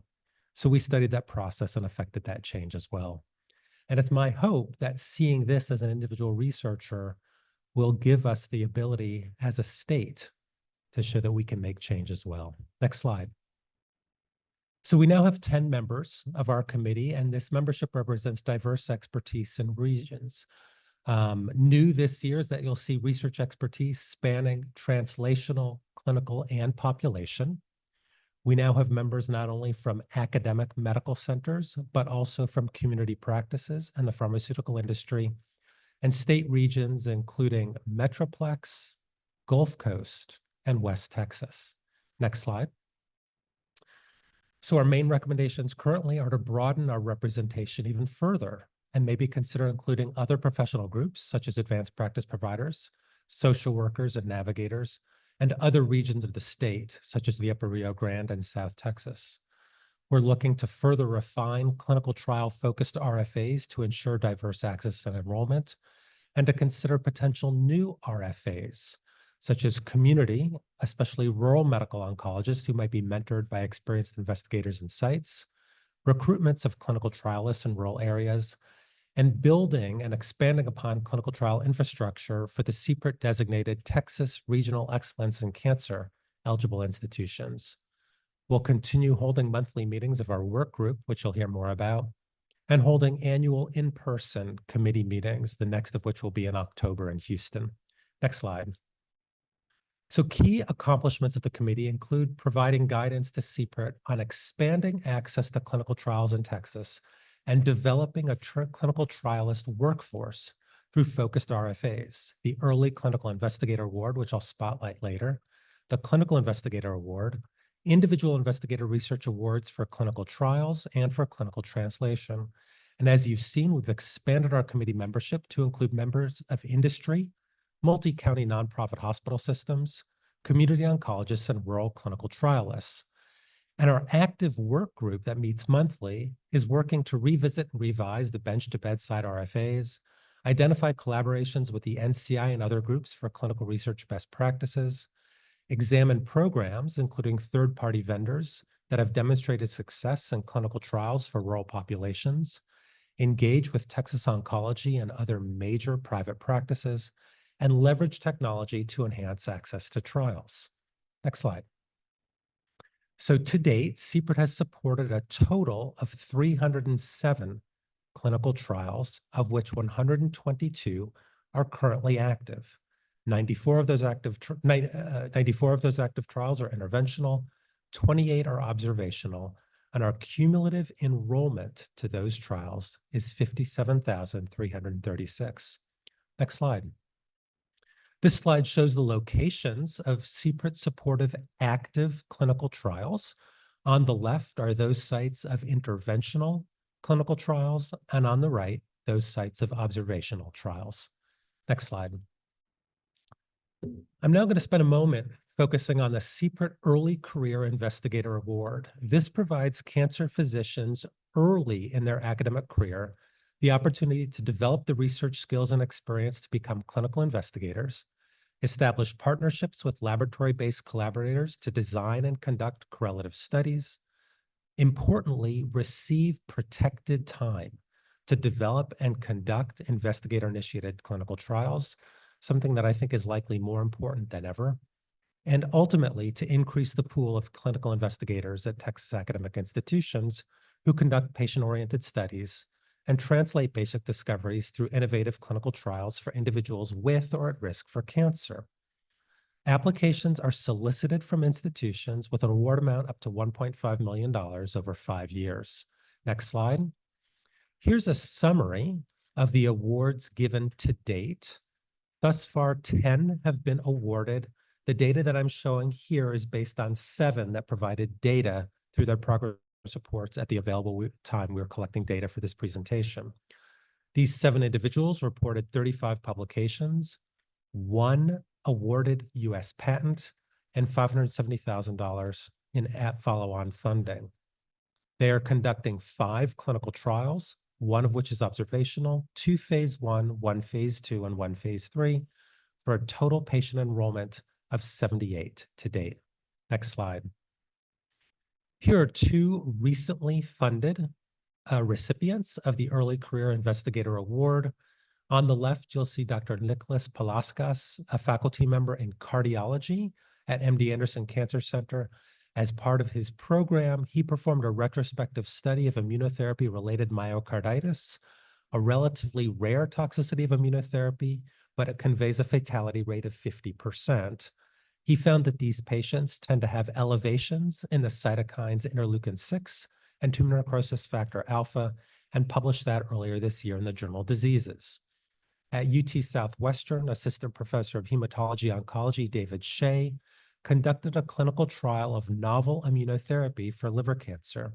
In this trial, he observed synergistic effects of targeting the novel target phosphatidylserine when combined with the standard target program Death1 or PD1, and he published that in the high-impact journal Nature Communications earlier this year.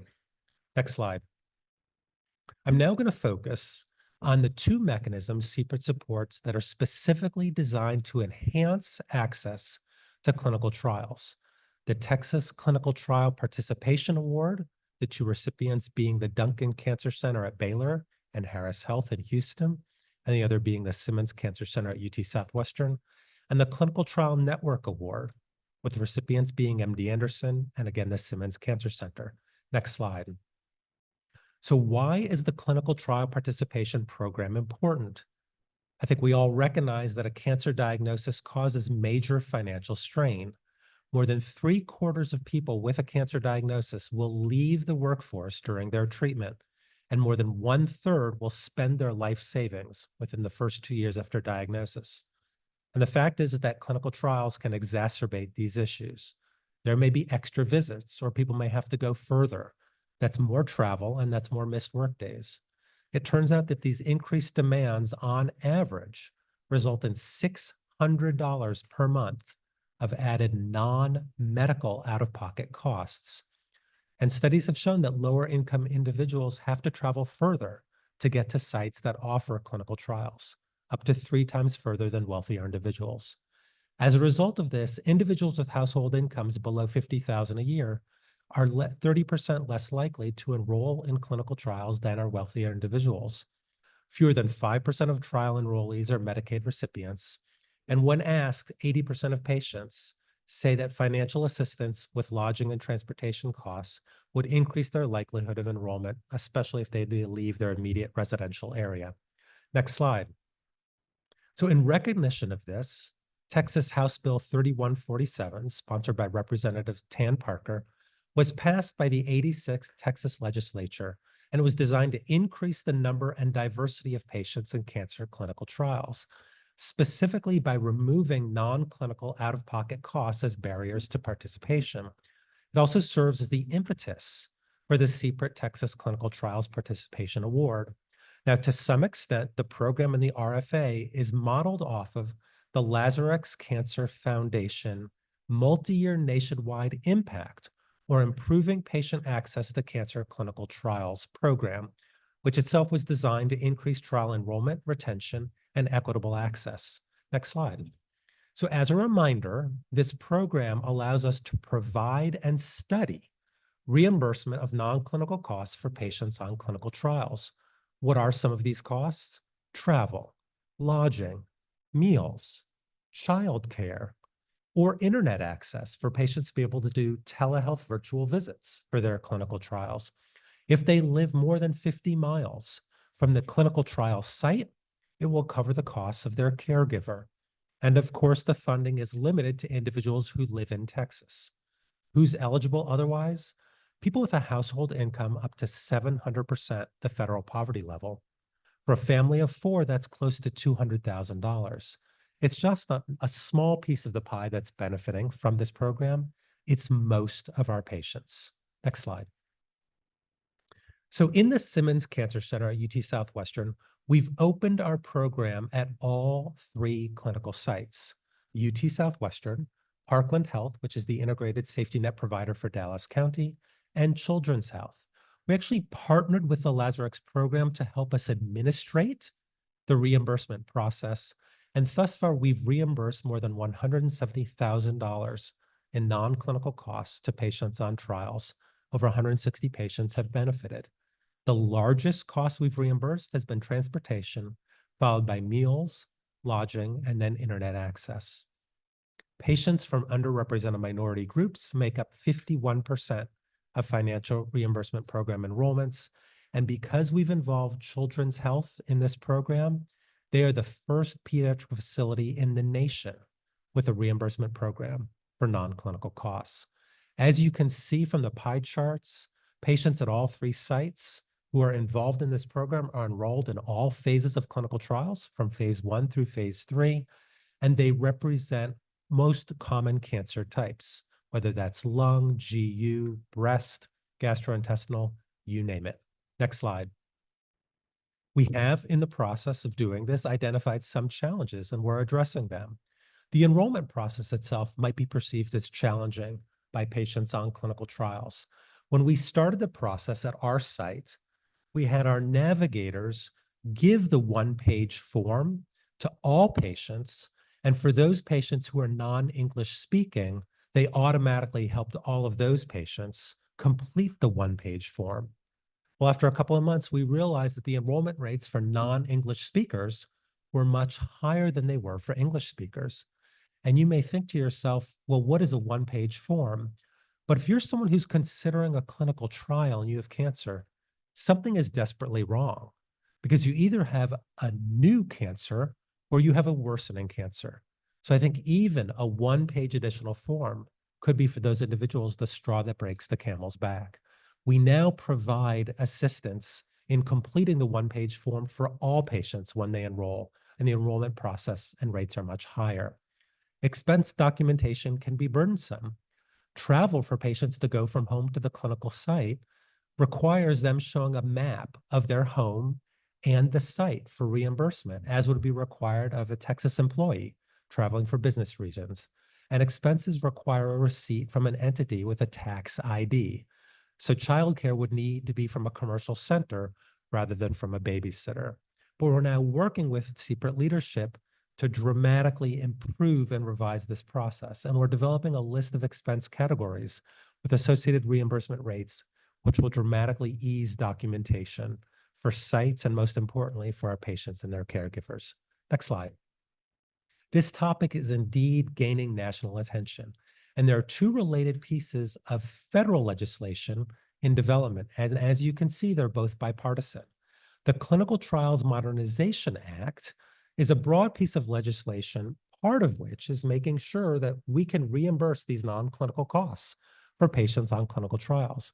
And the more narrowly focused Harley-Jacobson Clinical Trial Participation Income Exemption Act is making sure that that reimbursement to patients is not considered taxable income.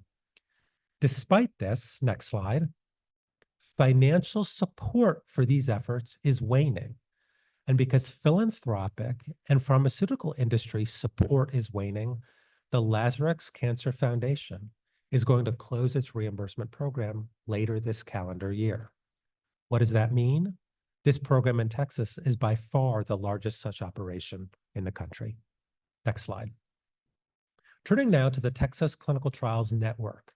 Remember that this offers trial sponsors access to diverse settings and populations, and more importantly, it offers diverse populations access to trials.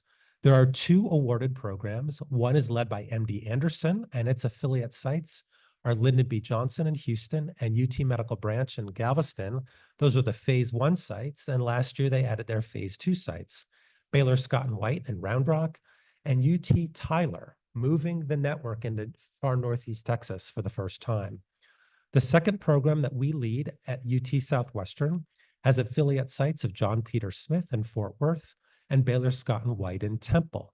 For our phase 2, which we're getting into later this calendar year, we've proposed adding sites that will allow the network to move into West Texas for the first time, Hendrick Medical Center in Abilene and Covenant Health in Lubbock. And as a reminder, both LBJ and John Peter Smith are safety net systems. So fewer than 5% of patients at those hospitals have private insurance, and more than 2/3 are underrepresented minorities. Next slide. The network is designed to optimize the activation, conduct, and oversight of clinical trials. With CPRIT-supported infrastructure and personnel, sites can rev up their capabilities in the course of 1 year, what might have taken them 10 years to do previously if they were just depending on incoming clinical trial budgets to get that support off the ground. It's critical review of protocols to match sites' populations and needs. We have IRB reliance to expedite activation. We share strategies among sites to enhance awareness of and enrollment to activated trials. And we provide oversight and education to support protocol management, data collection, and other trial activities. Next slide. So some key accomplishments during the most recent funding period. We held our second annual virtual symposium in May of this year. There were more than 120 attendees representing more than 60 companies. We've had individual meetings with more than 20 industry sponsors and the initiation of 16 master CDAs, or confidentiality disclosure agreements, that will establish longitudinal working relationships. We've now entered into partner program relationships with a contract research organization, IQVIA, and an industry sponsor, Genentech. They're advancing Inclusive Research Site Alliance. So these network sites are actually preferred sites and get early access to consider clinical trials. We've activated 20 trials with 11 currently in startup. Some of our network affiliate sites at the non-academic institutions have joined national committees, say, for example, within the NCI cooperative groups. And we have lead institution network affiliate academic collaborations to highlight and understand their patient populations. And as I mentioned, we're now expanding geographically to Northeast Texas for the first time, with proposed expansion to West Texas. Next slide. A quick word on encouraging developments at John Peter Smith. When I chose John Peter Smith as a site, I thought of it as potentially high reward, but also as high risk because they'd never before done cancer clinical trials. John Peter Smith has more than 2/3 patients underrepresented minorities, and again, is a safety net system. Well, with CPRIT support, we were able to provide funding for individuals who really came to bat. PI Dr. Nara, site coordinator Lindsay Crutcher, site manager April Bell, and site director Celeste Kellerman. And this year they activated their first ever industry-sponsored trials, 3 of them, and have already enrolled 6 patients. They've published their first academic paper ever examining their lung cancer population with EGFR mutations and ALK rearrangements. And it's been bidirectional learning. It's not just UT Southwestern guiding them. They've guided us. They've helped us activate trials faster. And they also developed a system where they have QR codes in their physician workroom. So when a physician plans to go into a room and speak to a patient on a trial, she or he can just scan the code and have that information at hand during the conversation. Next slide. So before this instance, the clinical operation at JPS was not particularly focused on clinical research. They were focused on clinical care and productivity. And the physician group that staffs JPS is the Acclaim physician group. For the first time in May of this year, they chose to highlight a physician, not because of clinical care, but because of clinical research that person was doing. And that's our site PI, Dr. Kalyana Nara. And I think that tells us that clinical research requires a culture change. It requires clinical buy-in and support. And I'm pleased to say that a little over a year in, we've achieved that at JPS and hope to do that elsewhere. And now I'm happy to answer any questions. Thank you so much, Dr. Gerber. That's a great presentation and really is right on point of what we've been talking about today. So thank you very much for your work and encourage you to continue. Do we have any questions? Dr. Patel. Thank you, Dr. Gerber. I appreciate your presentation. You talked about the funding be tax exempt. I think the question also should be the other way around insofar as, the major cause of bankruptcy in the United States is medical emergencies and costs. That's a major cause of bankruptcy here. So people who do not and are not eligible to receive the funding, can the organizations give them an ability to make it tax exempt rather than not? So looking at it the other way around. Yeah. So that's a great question. I don't think I know the answer offhand, but it's certainly something that I'd like to look into. Yeah, you and I are not accountants Right. by any means. I mean, the fact is that, this program means a lot, but it's just scratching the surface. Because unfortunately, there are a lot of people in the United States who have a lot of clinical costs they need to bear out of pocket as well. And are you considering having a central IRB, like with the Children's Oncology Group? We now have a central IRB which cuts through local IRBs and gives the authority to move quickly for clinical trials to be opened up at institutions. Yeah. So, the centers that we have brought into our network based in the Simmons Cancer Center and UT Southwestern have also been participating in NCI-sponsored trials through the National Clinical Trials Network. And there is a central IRB for those trials, and all of the participating sites accept that. They allow that central IRB for review. Of all of them, most surprisingly, UT Southwestern. Now, industry-sponsored trials don't go through a central IRB nationally. And what we are trying to create in our network is the ability for sites to rely on one another's IRB if one site has already activated it for the others, and allowed the other sites to accept the initiating site's IRB approval. I think we're making progress with our affiliate sites accepting the UT Southwestern IRB. The converse is unlikely to happen, unfortunately. Why are we so interested in industry-sponsored trials? Because the fact is that the field of oncology was really looking to NCI trials to advance the field 20 or 30 years ago. That's just no longer the case. It's not. We need to recognize that industry-sponsored trials may have the more interesting questions, the more exciting drugs. As a very practical matter, their budgets for sites may be 3 to 5 times, and that makes sites much more interested in being part of those trials. Dr. Rosenfeld.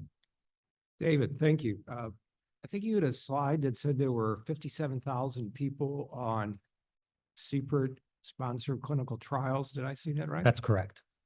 57,000 is a big number. Should get that on billboards or something. Very impressive. Front page of the Dallas Morning News or something. It's a great accomplishment. So I appreciate hearing that. I was surprised by the number and impressed by the number. Well, and I think one of the reasons why you see such big numbers is that CPRIT believes in multiple different types of clinical trials. So not just, for example, an early phase interventional therapeutic trial that has 30 eligibility criteria and most patients can't get on, but observational trials where relatively quickly we can enroll thousands of patients and learn things that can change how we decide to screen for, prevent, early detect, or even treat malignancy. Thank you. And the second point I wanted to make is really a follow-up to Dr. Patel's is why can't there be a statewide IRB for cancer clinical trials? Statewide or nationwide clinical IRBs are accepted in things like emergency room, stroke.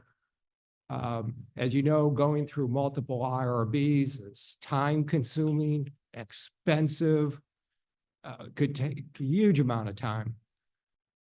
Why can't we organize a statewide IRB? I realize each hospital, each institution has its own governance and its own matters, but those could be overcome. And I think they'll greatly accelerate clinical trial accrual.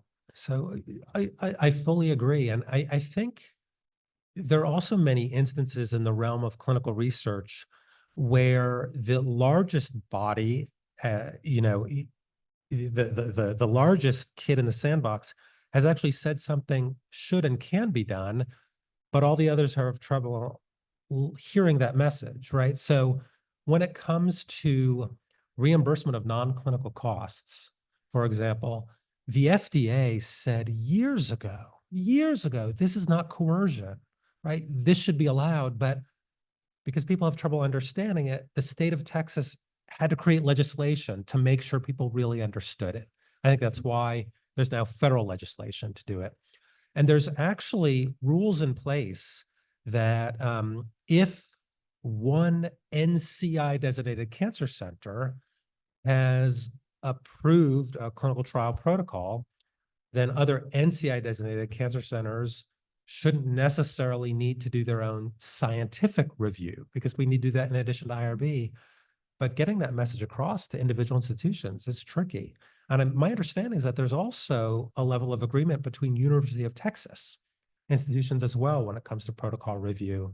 And I will tell you, I think that, this is an example of where, with our goal of being the best we can for our patients and thinking of the interests of our own patients, sometimes we might get in the way of helping our patients. And that's why our consent forms for clinical trials are 30 pages. Right. I say it's not only the scientific review, it's the approval of the consent form. Right. Which often takes forever between institutions. And I think perhaps we could think of legislation to make it possible for a statewide IRB for clinical cancer trials. I fully agree. But, let's think about monitoring clinical trials. And then I'll get off my soapbox, right? So, right, before COVID, right, pharmaceutical companies were paying people to fly to Dallas, get a hotel room, rent a car, and come into the UT Southwestern Clinical Cancer Facility and sit down at a computer to audit our charts and review how we're doing. And if we enroll quickly, they do it every 6 weeks. Do you know when the FDA said stop doing that, please? 2013. They said you're wasting money and you're wasting time sending people in person. Industry only stopped insisting on that when COVID came. And now that COVID is largely over, many industry sponsors have insisted on going back. So it's not just legislation, it's all of the players that have to agree in doing things the most logical and efficient way. Thank you very much. Any other questions? Very good. Thank you, Dr. Gerber. Appreciate your time. Thank you. Okay, we'll next move to our Product Development Advisory Committee presentation. We'll ask the Product Development Program team to introduce Mr. Andrew Young and Ms. Michelle Park, who will present the Product Development Advisory Committee report.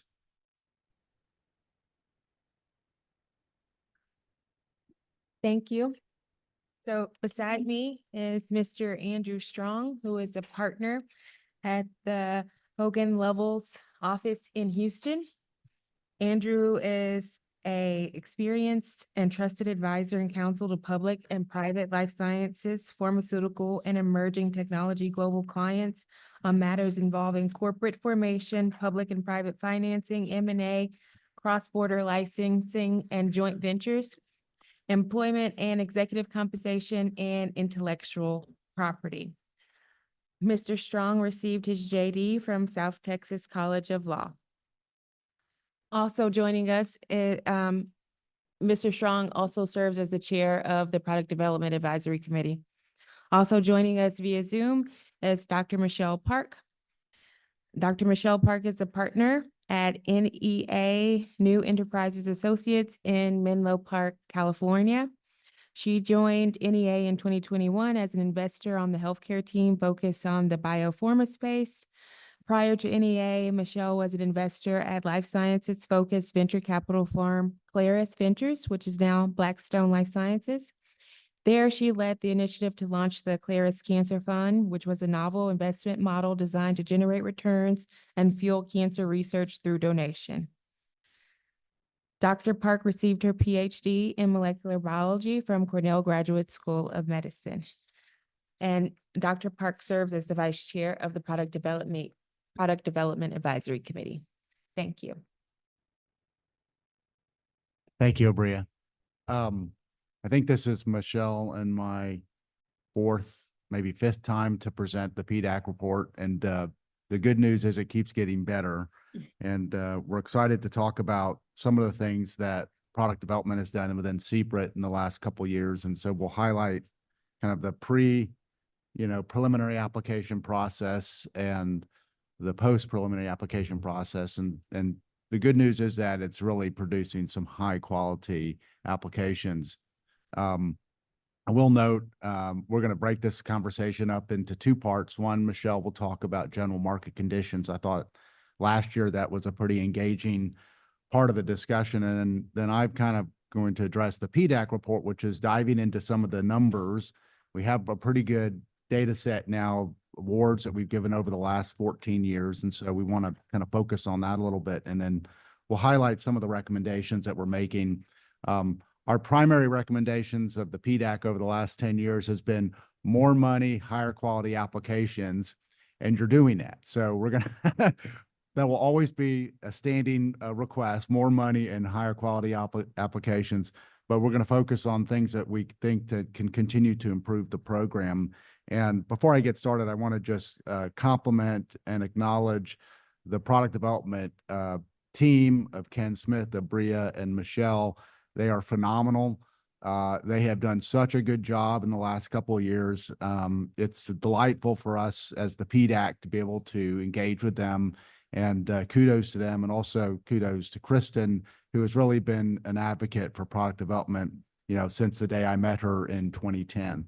So why don't we move to the next slide, please? This is our team of PDAC members. The most recent addition is Emily Reiser from the Texas Medical Center Innovation. You've seen many of these names before. I would say by and large, everybody is fully engaged and is very actively involved in our PDAC meetings, which we have about 3 to 4 per year, and we address different subjects. Next slide, please. All right, so why don't we turn to the market conditions? Michelle, do you want to take that one? Yeah, I'm happy to. And thank you, Andrew. Thank you, Abri and Ken. And it's a pleasure. Good morning. It's a pleasure to join and present today with Andrew. And apologies for not being able to be with you all in person. I'm happy to provide an update from the VC investing world's perspective on the oncology subsector, as well as the financing environment. So starting with what's most important, the science. Scientists, clinicians, drug developers, investors, and most importantly, patients are witnessing great progress here as this period of hyper innovation continues. Oncology remains the largest subsector in the universe of biotech opportunities by number of companies. Venture investments into oncology are rebounding in 2024 after shrinking in 2023. The top biotech performers year to date in the public markets are in neurology, radiopharma for oncology, RNA immunology, T-cell engagers, and obesity. As for general trends, more investors are broadly seeking efficacy in big markets like oncology, as well as a pipeline in a product play or products that can address multiple indications. Precision oncology remains hottest within oncology, particularly targeted radiotherapeutics, ADCs or antibody drug conjugates, bispecifics, while interest in immuno-oncology has softened. As for the financing environment, through the first half of 2024, overall biopharma capital raised is up about 50% over 2023. But venture dollar volume into private deals year to date is similar to what we've seen in 2023. The increase in capital overall is driven by equity follow-ons. The global biotech universe on the public side is seeing an increase in the number of companies worth greater than 250 million, as the long-only funds and specialist funds have increased the size of their investments into the biotech winners. This is a trend that tends to be a winning strategy on the venture side, backing the investments that are making progress and hitting key scientific and technical milestones. Investors are taking the opportunity to put more dollars to work in serially de-risked opportunities, increasing ownership and backing the winners. This is also something that may be taking place out of necessity as investors take their time and are very deliberate about seed and early stage opportunities, as the share of venture money going into seed and Series A deals is a bit down this year.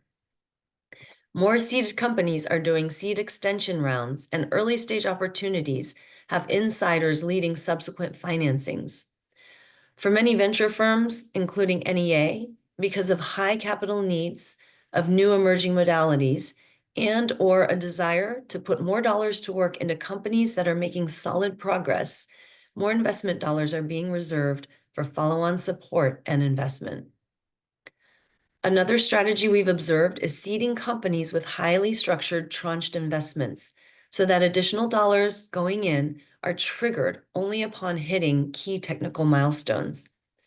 This enables investors to consider seed investments or earlier stage investments in more opportunities, which generates more diversity across targets, products, or modalities within a portfolio in the pipeline. Overall, new capital flows into life science venture funds is down as volumes have shrunk since the pandemic peaks in 2022. The funding environment looks favorable relative to pre-pandemic levels, but the need for capital to fund the earlier, higher risk opportunities, like that importantly provided by CPRIT, remains critical to advancing new medicines and treatments to effectively treat cancer patients. That's a little brief summary based on some of the conditions year to date. Great. And I will add to that. I spend a lot of time working with early stage companies that are startups where we take companies out of universities, we form them, put the IP in the company, the funding environment, and to kind of emphasize what Michelle has said with respect to these early stage companies, which are really the companies that CPRIT is funding. It's selective. it's harder for all companies that are in oncology, particularly therapeutics, to get funding. We see a lot of companies that will come out and then they struggle to get their funding. And that initial funding, which used to have some venture money in it, is now coming from family offices, smaller investment funds that are looking for early stage investment opportunities, and they're more selective. And so it just emphasizes the importance of CPRIT filling that gap. That doesn't mean that CPRIT should fund companies that are unable to raise money, because that's a big aspect to it. We've seen in the past where CPRIT has selected a company, the company will use the CPRIT grant to go out and try to raise capital, and they're unsuccessful. And there's very few of those, but it happens. So any questions regarding the market conditions and kind of what we're seeing on our side of the fence from the Oversight Committee? So did I hear you correctly? We've awarded money to companies that have not been, I guess they didn't have their capital in place before? They've been given awards, but they've Yes. never been given money. They have to certify that they have matching funds. I think there's a handful of those, maybe one or two. Thank you. Yeah. Not in recent years. This was in years past. All right. Okay, next slide. All right, so we're going to dive into the numbers. Next slide, please. And this slide is to just demonstrate to you kind of the history of CPRIT since all of its awards. The number of applications is pretty staggering, with 643, with 80 applications approved for awards. And if you'll note, just highlighted at the bottom, that 30% of the total award dollars have happened just in the last couple of years, which is remarkable. Just shows that the program that was implemented 3 years ago to increase the number of awards and the quality of the awards is producing results. Next slide. So focusing just on product development since 2016, you'll know that in 23, the 23.1 cycle was the first start of the preliminary applications. And if you recall, from about 2 years ago when Michelle and I presented, we encouraged CPRIT to take a more venture capital type approach, which is rather than obligate applicants to prepare a full application, which is a very detailed application, have them submit a preliminary, you review it, you engage the product development review council early in the process, because they are ultimately the ones at the end of the diligence period that weigh the diligence and make a recommendation to CPRIT. The preliminary application process has produced 292 preliminary applications, which is phenomenal. That has yielded a number of full applications that are very high quality, and is resulting in a higher percentage of the full applications, resulting in an award. So we'll dive into that right now. Next slide, please. So just comparing the numbers between the first kind of what I refer to as the 2016-2022 period, which was 13 cycles, versus the new process where we have the preliminary applications that come in where we only have 4 cycles. You just look at the numbers. The average number of preliminary applications is 73. So these are from all types of companies that are in diagnostics, devices, therapeutics, seed awards.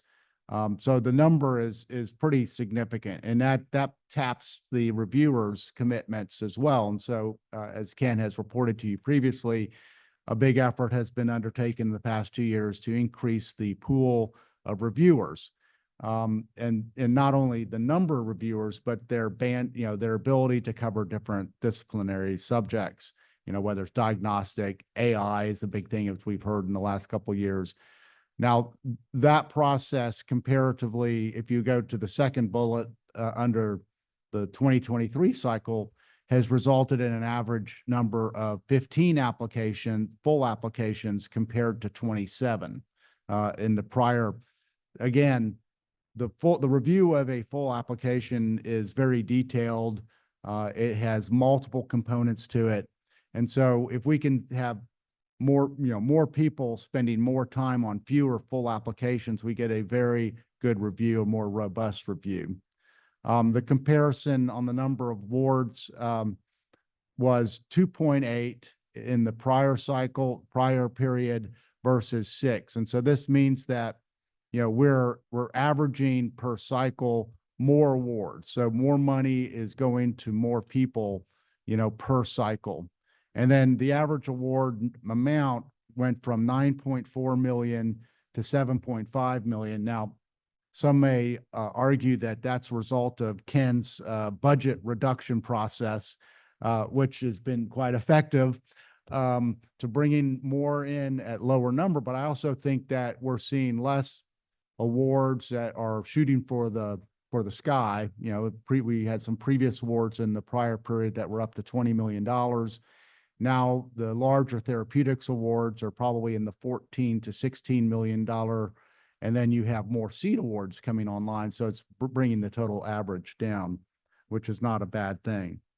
All right, so the next slide, this is just jumping into the numbers a little bit further. And I thought it would be interesting to review kind of the conversion rate of what do we take, in terms of going from full apps to the actual received. So received is the REC'(D) is the actual award being made. And the way that this works is on the top line with this, let's say the 2019-2022 area. I don't have a pointer, so I can't point to things, but it's 43 over 108 equals 40%, 24 over 43 equals 56%, 14 over 24 equals 58%. Now I'll draw your attention to the red number at the bottom of the received column in both the 2023 to 24 and the prior cycle period. Should have come up with a name for these different quadrants, but 13% over 38%. So that means that 14 awards were being made out of 108 applications, which is a very low percentage. This, and this was a process where, we're going through it. Recently, in the last couple of years, we've moved that number to 38%, and it's more likely 45% because the full applications, once you go through the preliminary review process, when you go to full app, you're going to go to an in-person, presentation. The reduction from 26 to 22 in those two columns was likely because in that first year, there were 4 full applications that fell out and didn't go to the in-person review or were withdrawn. So the number of conversion is more likely 13% from full app in the prior period to 45% from full app to now. So that's remarkable. It's almost 3 times the number of awards that are being made today on the full applications, or the company awards as we call them, than it was in the prior period. So that's an incredible move and significant. The seed awards also have dramatically increased. If you look to the seed award column to the right, 14% over 57%. And so that doesn't mean, because in the prior slide, we're going from 40% of the total number of apps to 44% of the total number of apps for the seed awards. So we're increasing the number slightly in terms of seed awards, but the quality of the seed awards that are moving to full approval are much better. And I think that's a product of the fact that we've been out there for a number of years now, educating the applicants on the seed awards. They're doing better awards. They're being more thoughtful. And, and the seed award process is so critical to creating the pipeline for CPRIT. And so further numbers, and maybe for next year, we want to dive into what are the awards that were being made. Are they prior, recipients of a CPRIT award? So for example, if there was an investigator that was at MD Anderson or Southwestern, did their technology come out and was it funded in a NUCO? And so finding those lines of thought in terms of how are we doing converting, even the research awards into product development awards, because we know the research is essential to creating good products that can ultimately be used for cancer patients. So I thought this was a interesting slide that, kind of illustrates the success of the recent program. Next slide, please. So in summary, and then we'll open up for questions. As I mentioned at the outset of this presentation, product development has made significant strides in attracting high quality applications. Considering the current market conditions, the overall improved process for application is really producing results. As I mentioned, also the conversion rate from full application to awards has dramatically improved. And there's a much higher conversion from diligence, because in the prior period, companies would get into diligence, but then they wouldn't get funded. And there's a product of a lot of things, but that has now dropped dramatically. Seed applications are, if they get into diligence, 100% of the seed applications are being approved. And for full applications, previously, if they got into diligence, only 58% were being approved. Now we're at 83%. So once you get into diligence, it doesn't guarantee an award, but it shouldn't be going back to square one in the process. You should have made significant process, which means that we're carrying through better applications into diligence. As I mentioned, the seed awards have slightly increased from 40% to 44% as a total number. And then next slide. Looking forward, as Michelle and I both shared, the market conditions continue to be challenging for fundraising for these early stage companies, which are really the ones that CPRIT is looking to fund. It's going to continue that way, and it's going to be more selective. We think that, as we have mentioned before, that CPRIT should, and the product development reviewer should look at this from, what is hot, because what is hot is going to be the type of technologies that will be able to attract money to follow on in those investments. There may be something that is, fits the, unmet need that's part of CPRIT's mandate. But if you fund a company that's shooting for an unmet clinical need and that company can't get money, it has no way to go forward. And so we really think that, best in class and first in class. And as Michelle has shared with me, from NEA's perspective, which is one of the top venture firms in the world, novel and differentiated are like the two things that you should be thinking about when you're looking at a application. Is their technology novel? Is it differentiated? We also think that CPRIT should, there's no formal process for it now, but in product development, a company that has received an award that is progressing successfully, either on that particular project or has other projects that's bringing forward and has a good track record with the CPRIT, CPRIT should consider reinvesting. They still have to go through the process of submitting an application that's qualified and appropriate, but we don't want a company to fund a company and then it gets to a certain stage and then we're out. I mean, every venture capital investor, carries dry powder to continue to fund companies that they've invested in.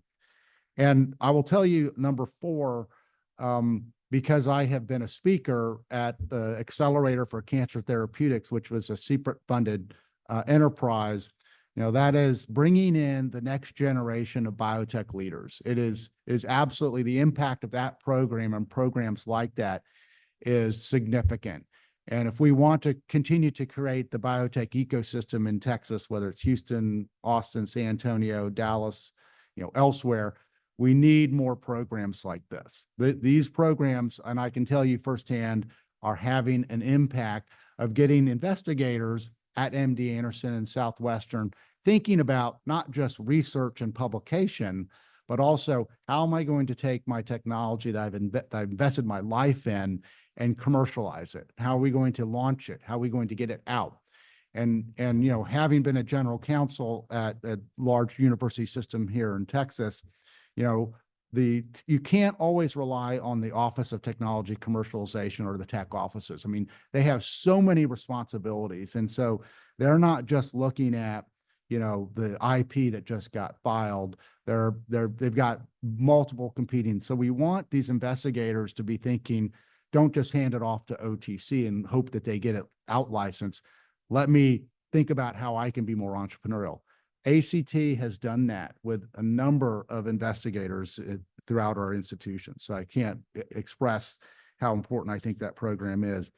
And then the last point, the post-award support to CPRIT awardees. I mean, there's so much that CPRIT can do within its, kind of bandwidth and with the number of people we have at the product development. I would love to tell you to hire 5 more people to support Ken, but that's not going to be possible. But I will say that, the support that they're getting right now from Ken, Abria, and Michelle is phenomenal. I mean, they're very receptive to the awardees. I hear it a lot of times from awardees that they're so happy that they're working with the current team, because they're acknowledging that, drug development doesn't progress in a straight line. It's not a linear process. It's a up and down process. And so we have to be able to make accommodations where accommodations are appropriate. And I think Ken and Abria have really used the PDRC, and I give total credit to the PDRC to being flexible, to helping address companies' needs as they progress past that. And then the only final point I will add, which is not on the slide, is that it seems like there's such a high demand in the preliminary application process. And you saw the numbers that Abria presented for the current, cohort, which is like asking for $180 million, and we only have less than half of that to award. It looks like we're moving more to a 1 cycle per year process, which, is probably okay, because, they have lots of things that they need to do outside of just the application process in terms of administrating the grants and things like that. But it does create gaps, right, in terms of companies that are seeking money and opportunity. And so the only consideration that we would provide as PDAC is, every year before this year, we've had all of these awards, the company awards and the seed awards open for every cycle. What I think research has done is they have different cycles, different award types. It could be that doing 2 cycles where it's a company award cycle and a seed cycle, or a company award and seed, or just seed, may be something to consider going forward, because a lot of times the seeds are, fast moving projects. They need to go out and form the company. They need to get some data, and they're trying to raise money. Those seed companies are typically pre-IND. They're not in the clinic yet, but they've got to get there quick. And so just something to think about. And last slide, I think that concludes our remarks. Unless Michelle wants to add to anything I've said. No, not much to add. That was wonderful. Thank you, Andrew. Thank you very much for your presentation. Do we have any questions for Mr. Strong or Dr. Park? Dr. Rosenfeld. Good morning, Andrew. Hi, Dr. Roosevelt. Good morning, Michelle. How are you? Very good. How are you? Nice to see you. Pretty good. I just really had one question. I've been honored to be chair of the product development subcommittee for a decade. And I'm always trying to think of ways to make it more efficient, faster, and fund more companies. And one question I'd like to ask you is, there's always the balance of, do we fund more companies, or do we fund more follow-on? And I'd be interested in direction from you. I realize the answer is both, but if I eliminate the both answer, what do you think should be more of a priority, of follow-on funding or new companies? Michelle, you want to go first? Yeah. Yeah, of course. I think that obviously the ideal answer is both. I think having the ability to put more dollars to work is always better, right?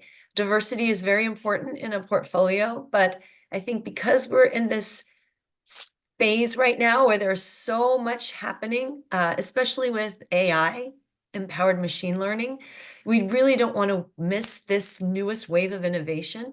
And so I think being able to put more dollars to work and being able to have multiple, people don't like the term, but multiple shots on goal. I mean, there's value to that. And I do think that, again, if you were able to also, with each new investment, with more dollars that you can put to work across a broader portfolio with each investment, if you can also carve out a little bit for a follow-on in advance, I think that would be the most effective strategy. So I think the answer is more dollars into more companies. Thank you. Yeah, I I'll would lob it over to agree. you, Andrew. Yeah, I mean, we've been talking about this for years because we know that the pot of money is likely not going to increase, or if it does, it's not going to be material. And I know that Dr. Rice has talked about this, what if we did all $3 million grants? I think you would lose a number of high quality applications. I mean, the therapeutics in particular, if it's a biologic, their primary cost that CPRIT's been funding is manufacturing. So $6 to $7 million for manufacturing, clinical trials, another $6, $7 million. And then you can see how those numbers can get significant. And so the therapeutics, at the end of the day, if when you read the Fierce Biotech or Stat News or Endpoint News, which are kind of the journals or periodicals that we read every day about the recent deals, a lot of the deal activity with the big bell ringing numbers is therapeutics, right? So you got to put more into therapeutics. So then the question is, do you not go all in on the therapeutics and you go earlier? Then you run into the problem where the companies are, the earlier you invest in a company, way up the less likely it's going to succeed, right? So what CPRIT's been doing well, I think recently, it's been looking at companies that have some clinical data. So we're getting a safety signal, the drug's not going to fail because of safety issues. So it's really kind of a balancing act. And so I do think that the seed award is important. I think, like I mentioned, the programs like the ACT are super important because that is our next generation. And that is going to breed companies that want to be in Texas, want to stay in Texas, see value in Texas. And we've seen companies that have come to Texas, they've done their work here, they've fulfilled all their legal obligations under the CPRIT grant, but then they're gone, right? And so I think that it's a balance. So I don't know that I really answered your question, but yeah. Yeah. Dr. Patel. Again, I'm not a financial venture capitalist type of person. Neither am I a socialist, I suppose. But my question to you, Andrew, is that PDAC has made a recommendation, and is it a strong recommendation that the product development side have more people to help them? Because there's a limit to how much they can do. Is that a strong recommendation? In terms of personnel at personnel? CPRIT? I mean, I think, if we ask Ken, I think he would say yes, because they have more capacity to do more things. And particularly on the post, application, post award side of the equation, probably the biggest area which I know is being addressed right now is, the more grants we hand out, the more administrative burden we create within the organization from a dollar counting perspective, in terms of the grant accountants and getting all the FSRs submitted and reviewed. So if there was anything, I think there would be more need kind of in that area for product development. So would that be a reasonable assumption on my part that it's a strong recommendation? Yes, of course. All right, thank you. The other part is, the academic research side of it has got TREC awards, and quite appropriately so, within 100 miles. What's the geographic distribution of these companies that we have aided or helped? The geographic distribution? Yeah, where are they located?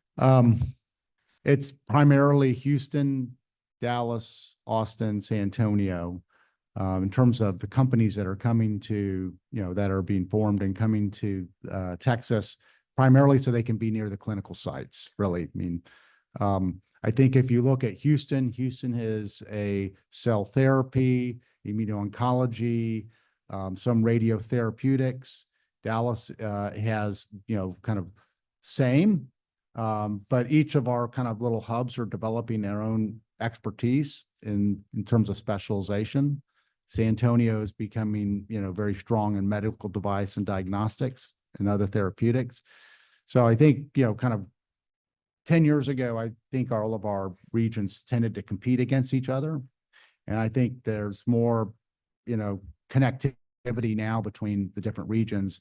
The one thing, as you remember, that was talked about a couple of years ago was kind of this concept of this bridge award, which could be done multidisciplinary, whether it's a therapeutic level or some type of, service level where other institutions could get involved, whether it's down in the valley or if it's in, El Paso or in the Panhandle, looking for different ways to do projects that way. But, then, where's the money going to come from?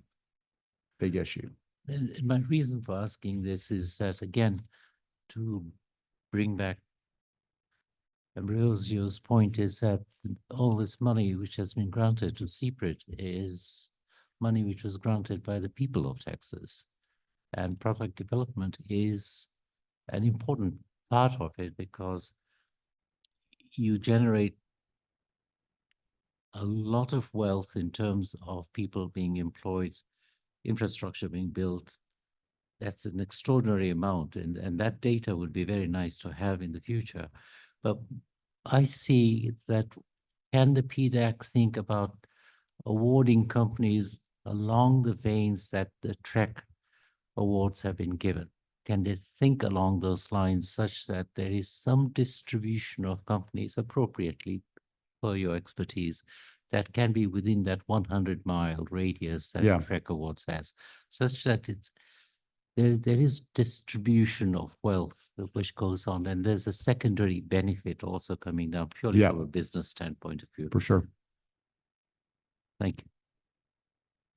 Dr. Rice. Andrew, great to see you, and Michelle, great for you all both to be here. I just wanted to say thank you and just make the observation that, your service and the service of the Product Development Advisory Committee are immensely helpful to CPRIT for many reasons, of course, demonstrated today. But I was just thinking about the legacy of your involvement over the years and the perspective that you've brought and the perspective that you have, having been involved all those years, is an especially important and valuable part of this work. So I just want to say thank you to you both. Thank you. Thank you. Very well. Thank you both.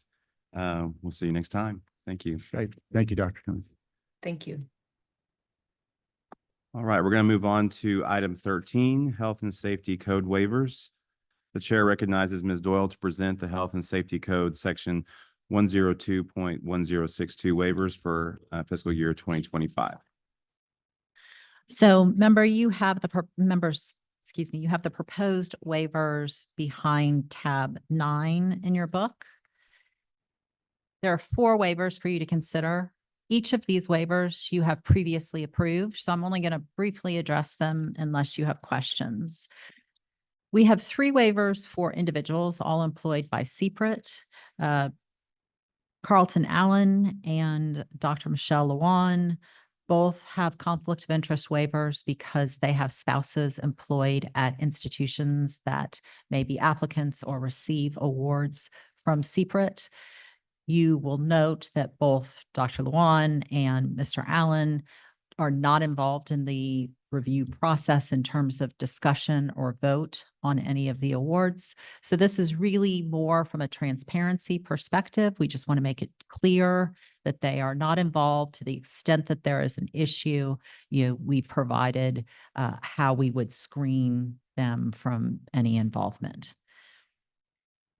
Mr. Brandy is our procurement specialist. He has had a waiver probably for more, I don't know how long he's been employed with us, but let's say 10 years, because he is a tennis, and I'm stumbling because I'm not sure what the proper term is, ref or umpire.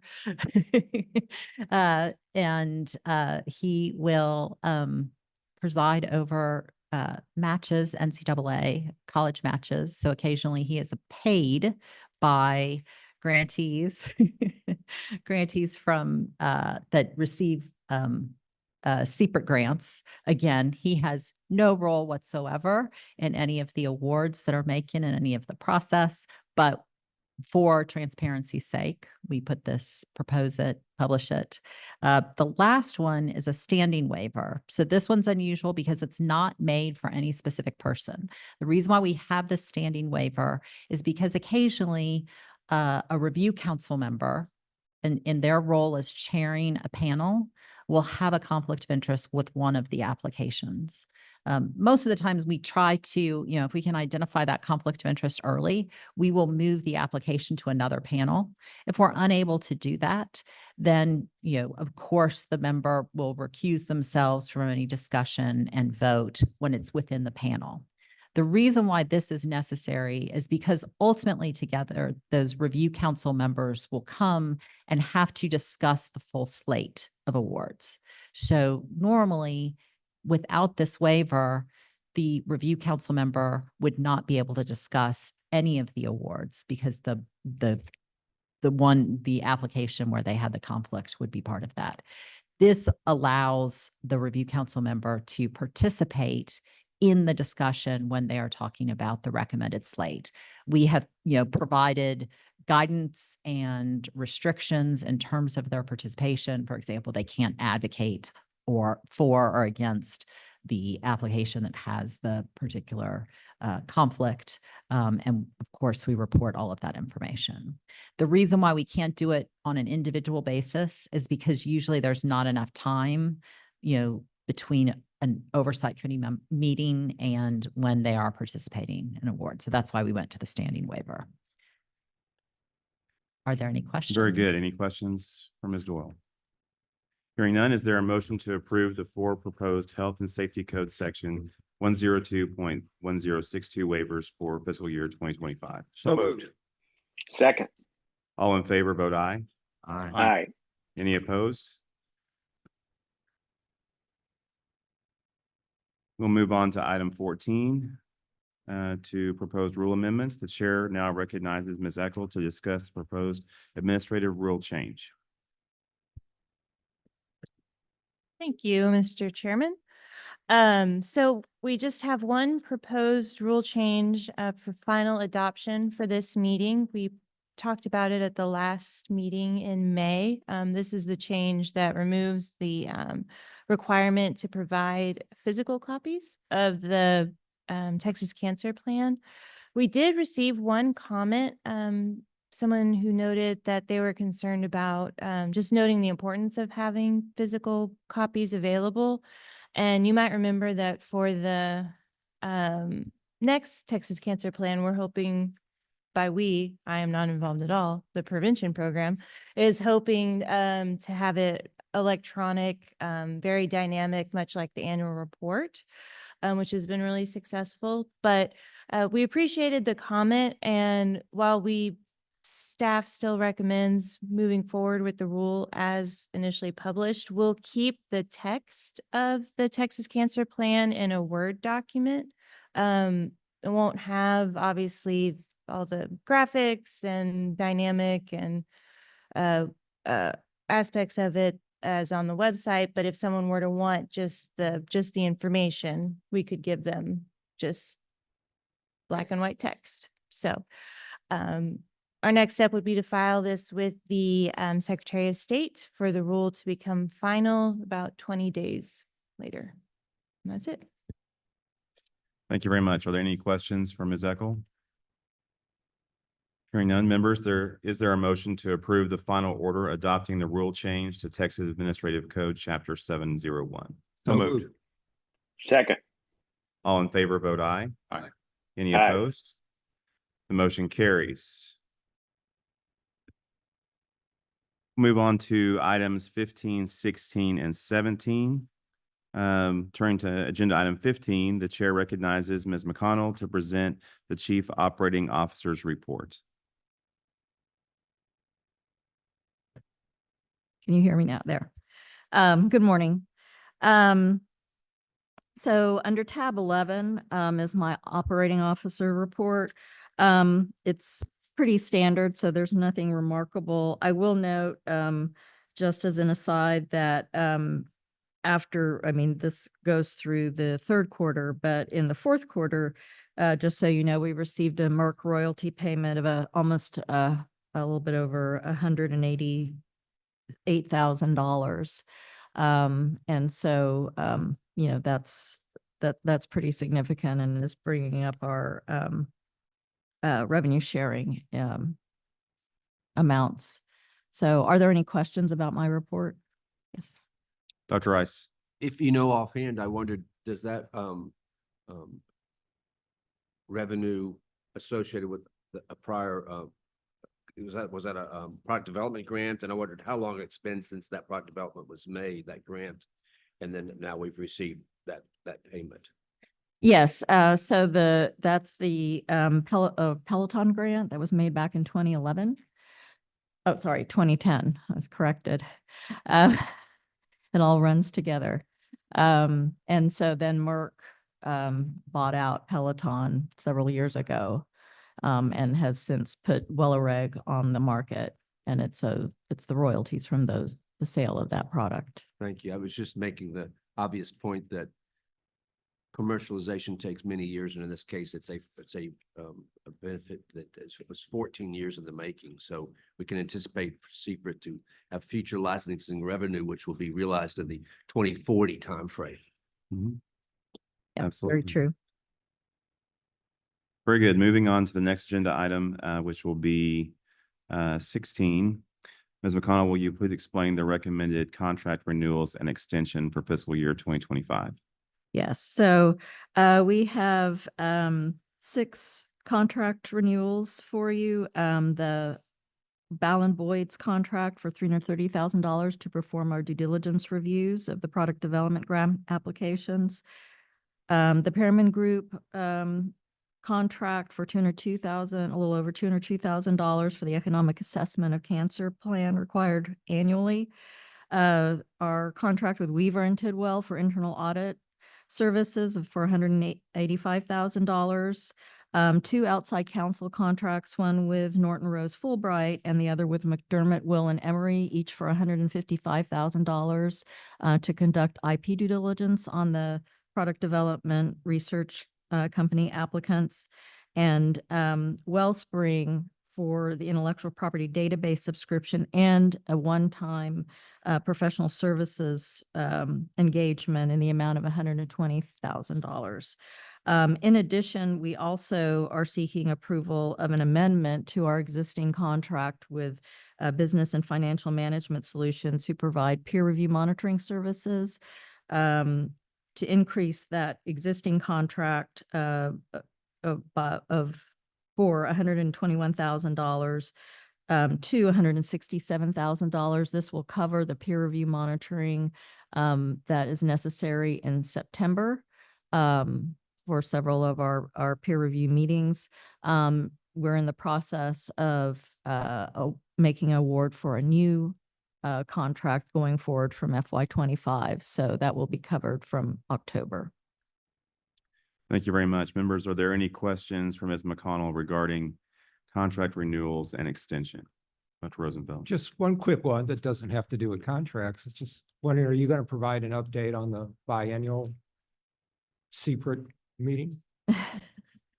So the RFP for the meeting planner for the conference is at the controller's office. We have to receive delegation to actually issue that solicitation for those services. And so we expect that hopefully this month, and we'll be able to issue that RFP and then move forward from there.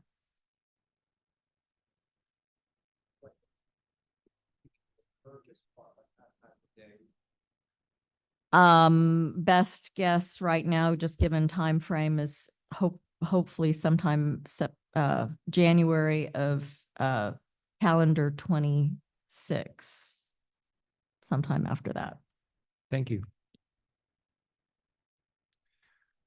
Members, is there a motion to approve the fiscal year 2025 contract renewals and contract extension as laid out by Ms. McConnell with the Perriman Group, Allen Boyd's Consultants, Weaver and Tidwell, Norton Rose Fulbright, McDermott, Will and Emery, Wellspring, and Business and Financial Management Solutions. So moved. Second. All in favor, vote aye. Aye. Any opposed? Motion carries. Now moving on to item 17, Ms. McConnell, will you explain CPRIT's legislative appropriations request for the 2026-2027 biennium? Thank you. Yes, under tab 13 is the legislative appropriations request for the next biennium. And I'm not going to go through all of the charts and information in there. That is a function of all of the tables are basically, we input the numbers and then it kind of, the system puts it out in different formats. What I will highlight is we do have two exceptional item requests in there. One is for 10 FTEs. And I think you just heard of the need for some of these. That request includes 4 new grant accountants and 1 additional grant compliance specialist, a cybersecurity analyst to assist our chief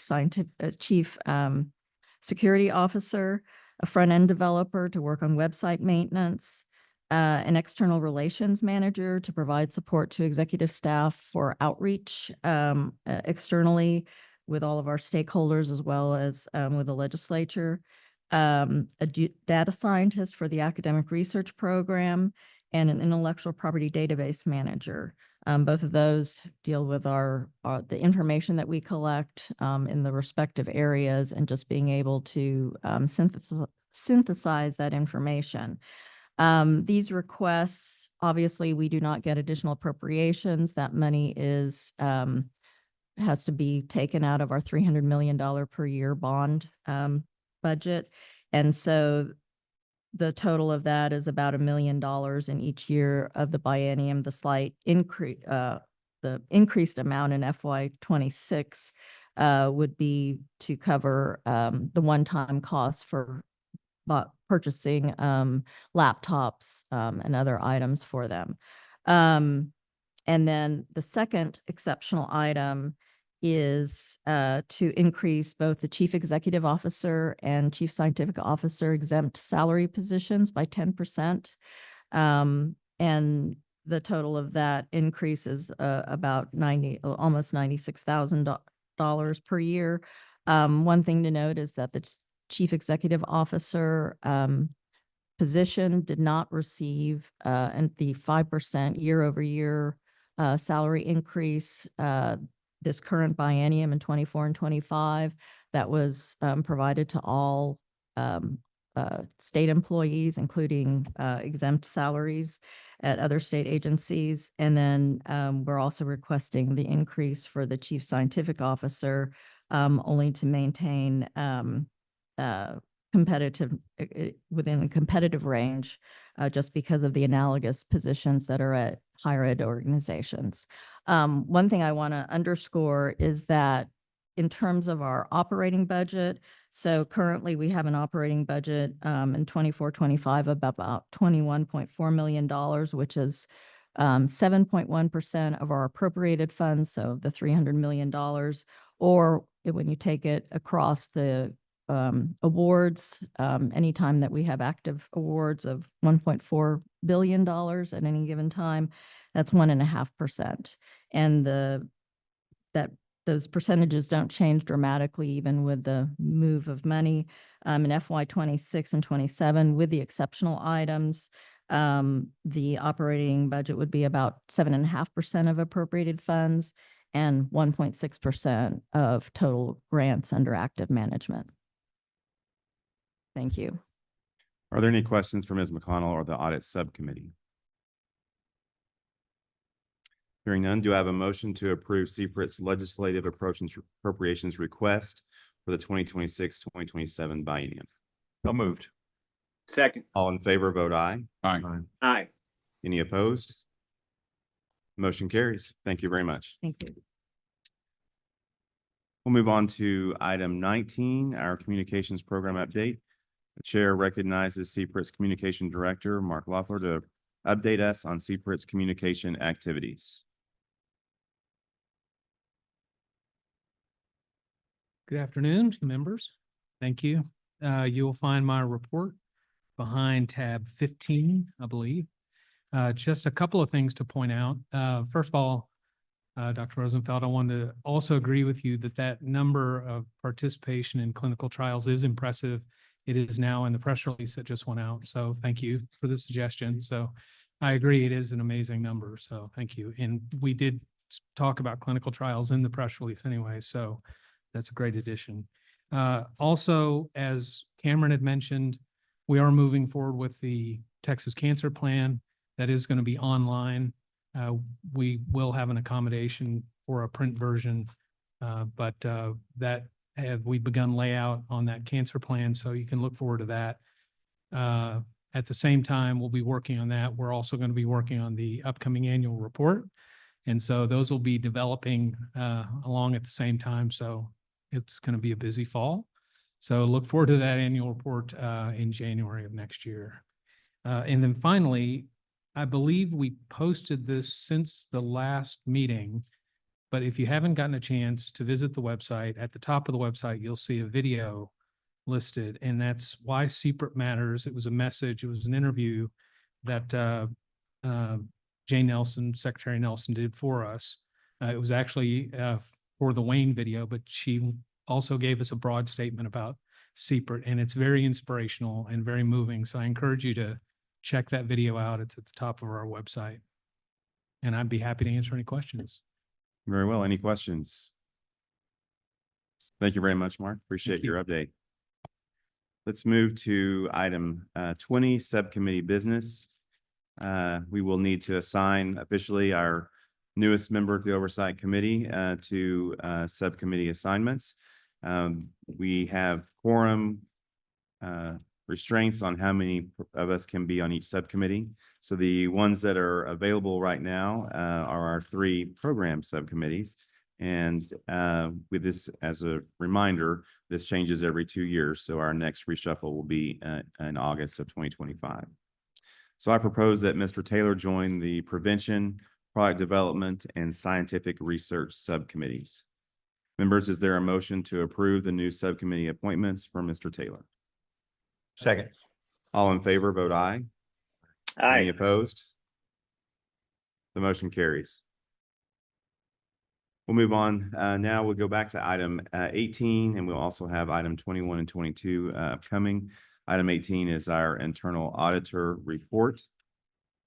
The chair recognizes Mr. Graves to present the internal auditor report, the fiscal year 2025 internal audit plan, the fiscal year 2024 annual internal audit report, and 3 internal audit reports. At the conclusion of his report and the board vote, we will move into closed session to receive the internal audit follow-up procedures report over information technology general controls. Mr. Graves. Good morning. Last but not least. Well, we have quite a bit of activity in this last quarter. I will try and keep this as brief as I can. I know we had a longer discussion with the audit subcommittee. Starting with the first item in the agenda, the communications follow-up on page 14.1 of your packet is the report.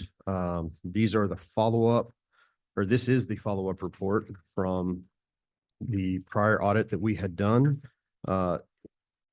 On page 14-4, you'll see the executive summary, which should probably highlight everything the best for you. 14.4, the total findings from the original audit were 5. There had been 4 that had been previously remediated. There is 1 that is partially remediated. It has to do with the website and then the communication method through the website and some technical compliance issues. On page 14.7 is the detail, but there are 6 specific requirements of the website according to the Texas Administrative Code that include things like tagging and translation into Spanish and a few technical elements. All of those but 1 have been completed, and that is the translation of the website into Spanish. There was a vendor that CPRIT was working with. It didn't work out with that vendor. A new vendor has been selected, and there's been a test run through, but with staffing and other IT projects, it has not been emphasized to the front of the line yet, and we anticipate that that'll be corrected in this next year. So it's partially remediated, well on its way. It's an IT technical issue, but I think it will be corrected within the next year. The next report on the agenda is the follow-up over information technology, the IT general controls. We will cover that in detail in executive session, but I will tell you here in the public forum that there was a massive amount of progress made. Very successful year as far as remediating some of the issues from that report. And we'll cover all that in detail in executive session, but I did want to say that in public forum that it was a very good report overall, and a lot of progress was made. So moving on to the next agenda item, which is our internal audit oversight committee reporting. Page 14-10 in your packet is the start of that report. This is not a report over your activities. This is a report, and the scope included the way CPRIT management and the agency gathers, accumulates data, compiles it, validates it, and then provides it to you. So that process.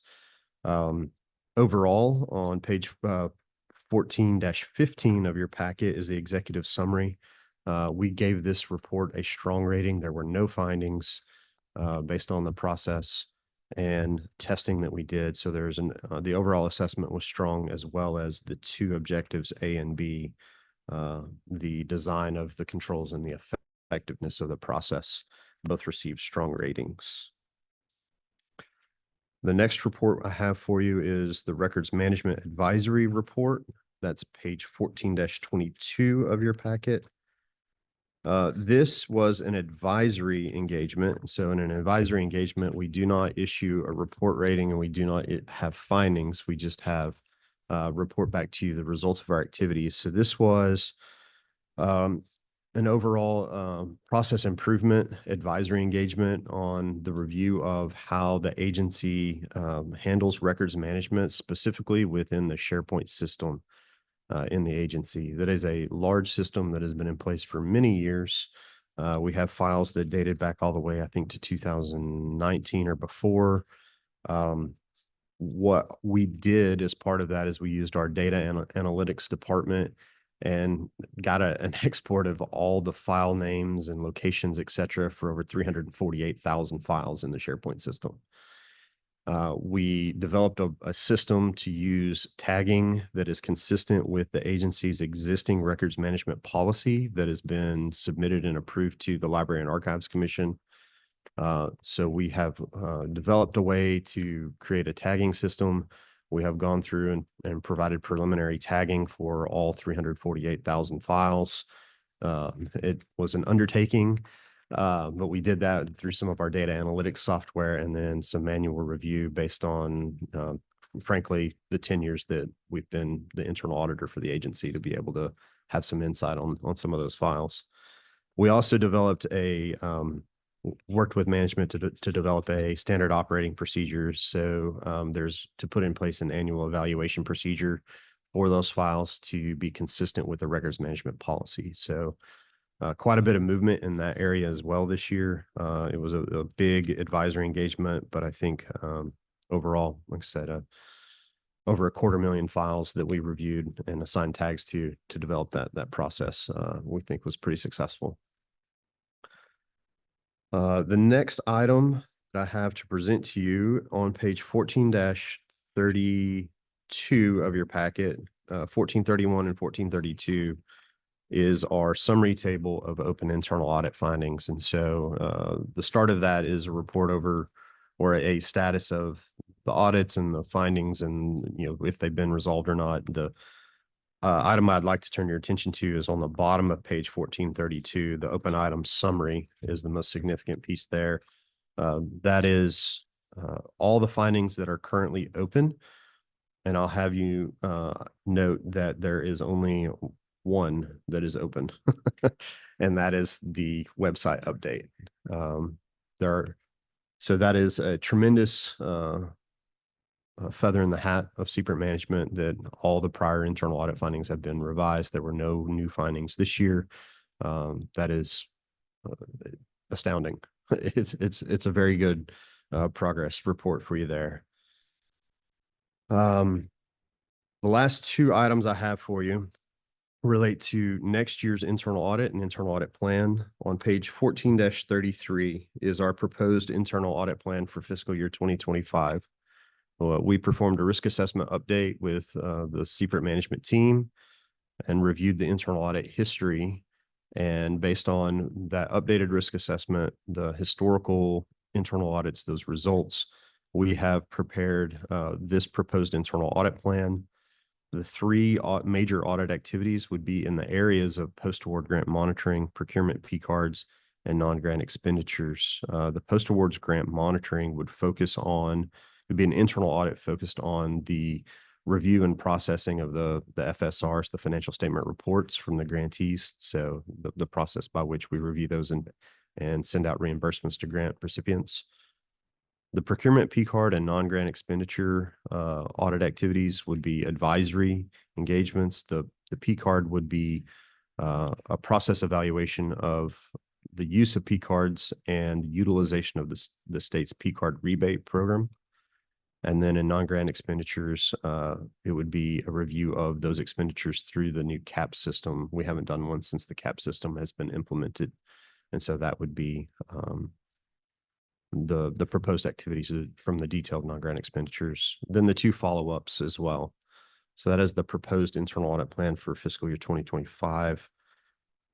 And then the last is 14-34 in your materials. That is our annual internal audit report. So we prepare this report every year. It is a required report under the Texas Internal Audit Act. The contents and layout of the report are prescribed to us by the state auditor's office. It includes disclosure of compliance with Texas government code, the results of our internal audit plan from this current year, and any consulting non-audit services that we completed. So the advisory audit over records management is included in there. It includes the results of our quality assurance review.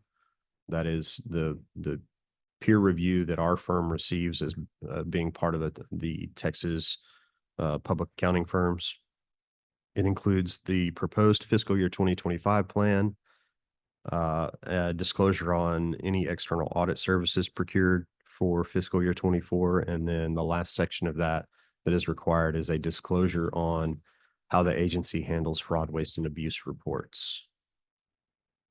So with that, there's a lot of reports and a lot of information there. I'll pause for any questions.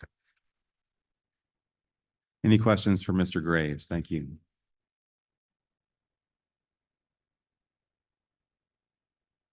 Hearing none, is there a motion to approve the internal audit reports regarding Oversight Committee compliance, records management, and communications, as well as the fixed fiscal year 2025 internal audit plan and the fiscal year 2024 annual internal audit report presented today?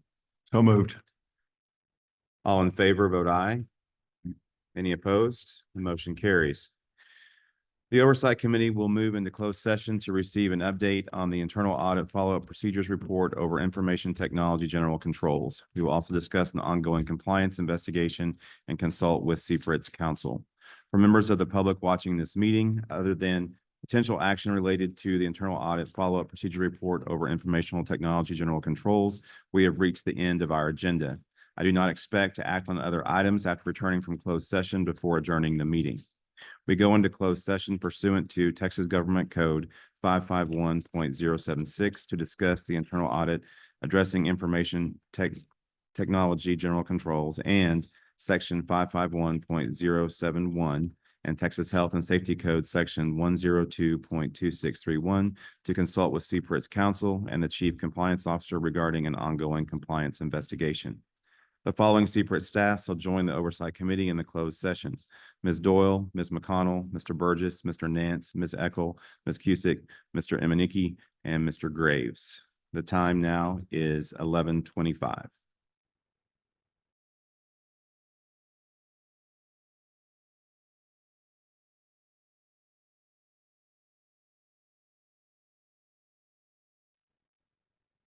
I will note for the record that Ms. Cusick, Mr. Emenike, and Mr. Graves left the closed session before the board discussed the ongoing compliance investigation. Is there a motion now to approve the internal audit follow-up procedures report over information technology general controls? So moved. All in favor, vote aye. Aye. Any opposed? Motion carries. Turning to agenda item 23, members behind tab 17, you will find the fiscal year 2025 schedule for Oversight Committee and standing subcommittee meetings. The next regular Oversight Committee meeting will occur on November 20. If there is no further business and there is no objection, the chair moves to adjourn this meeting. Is there a second? All in favor? Aye. Motion carries. The meeting stands adjourned at 11:54 a.m. All right.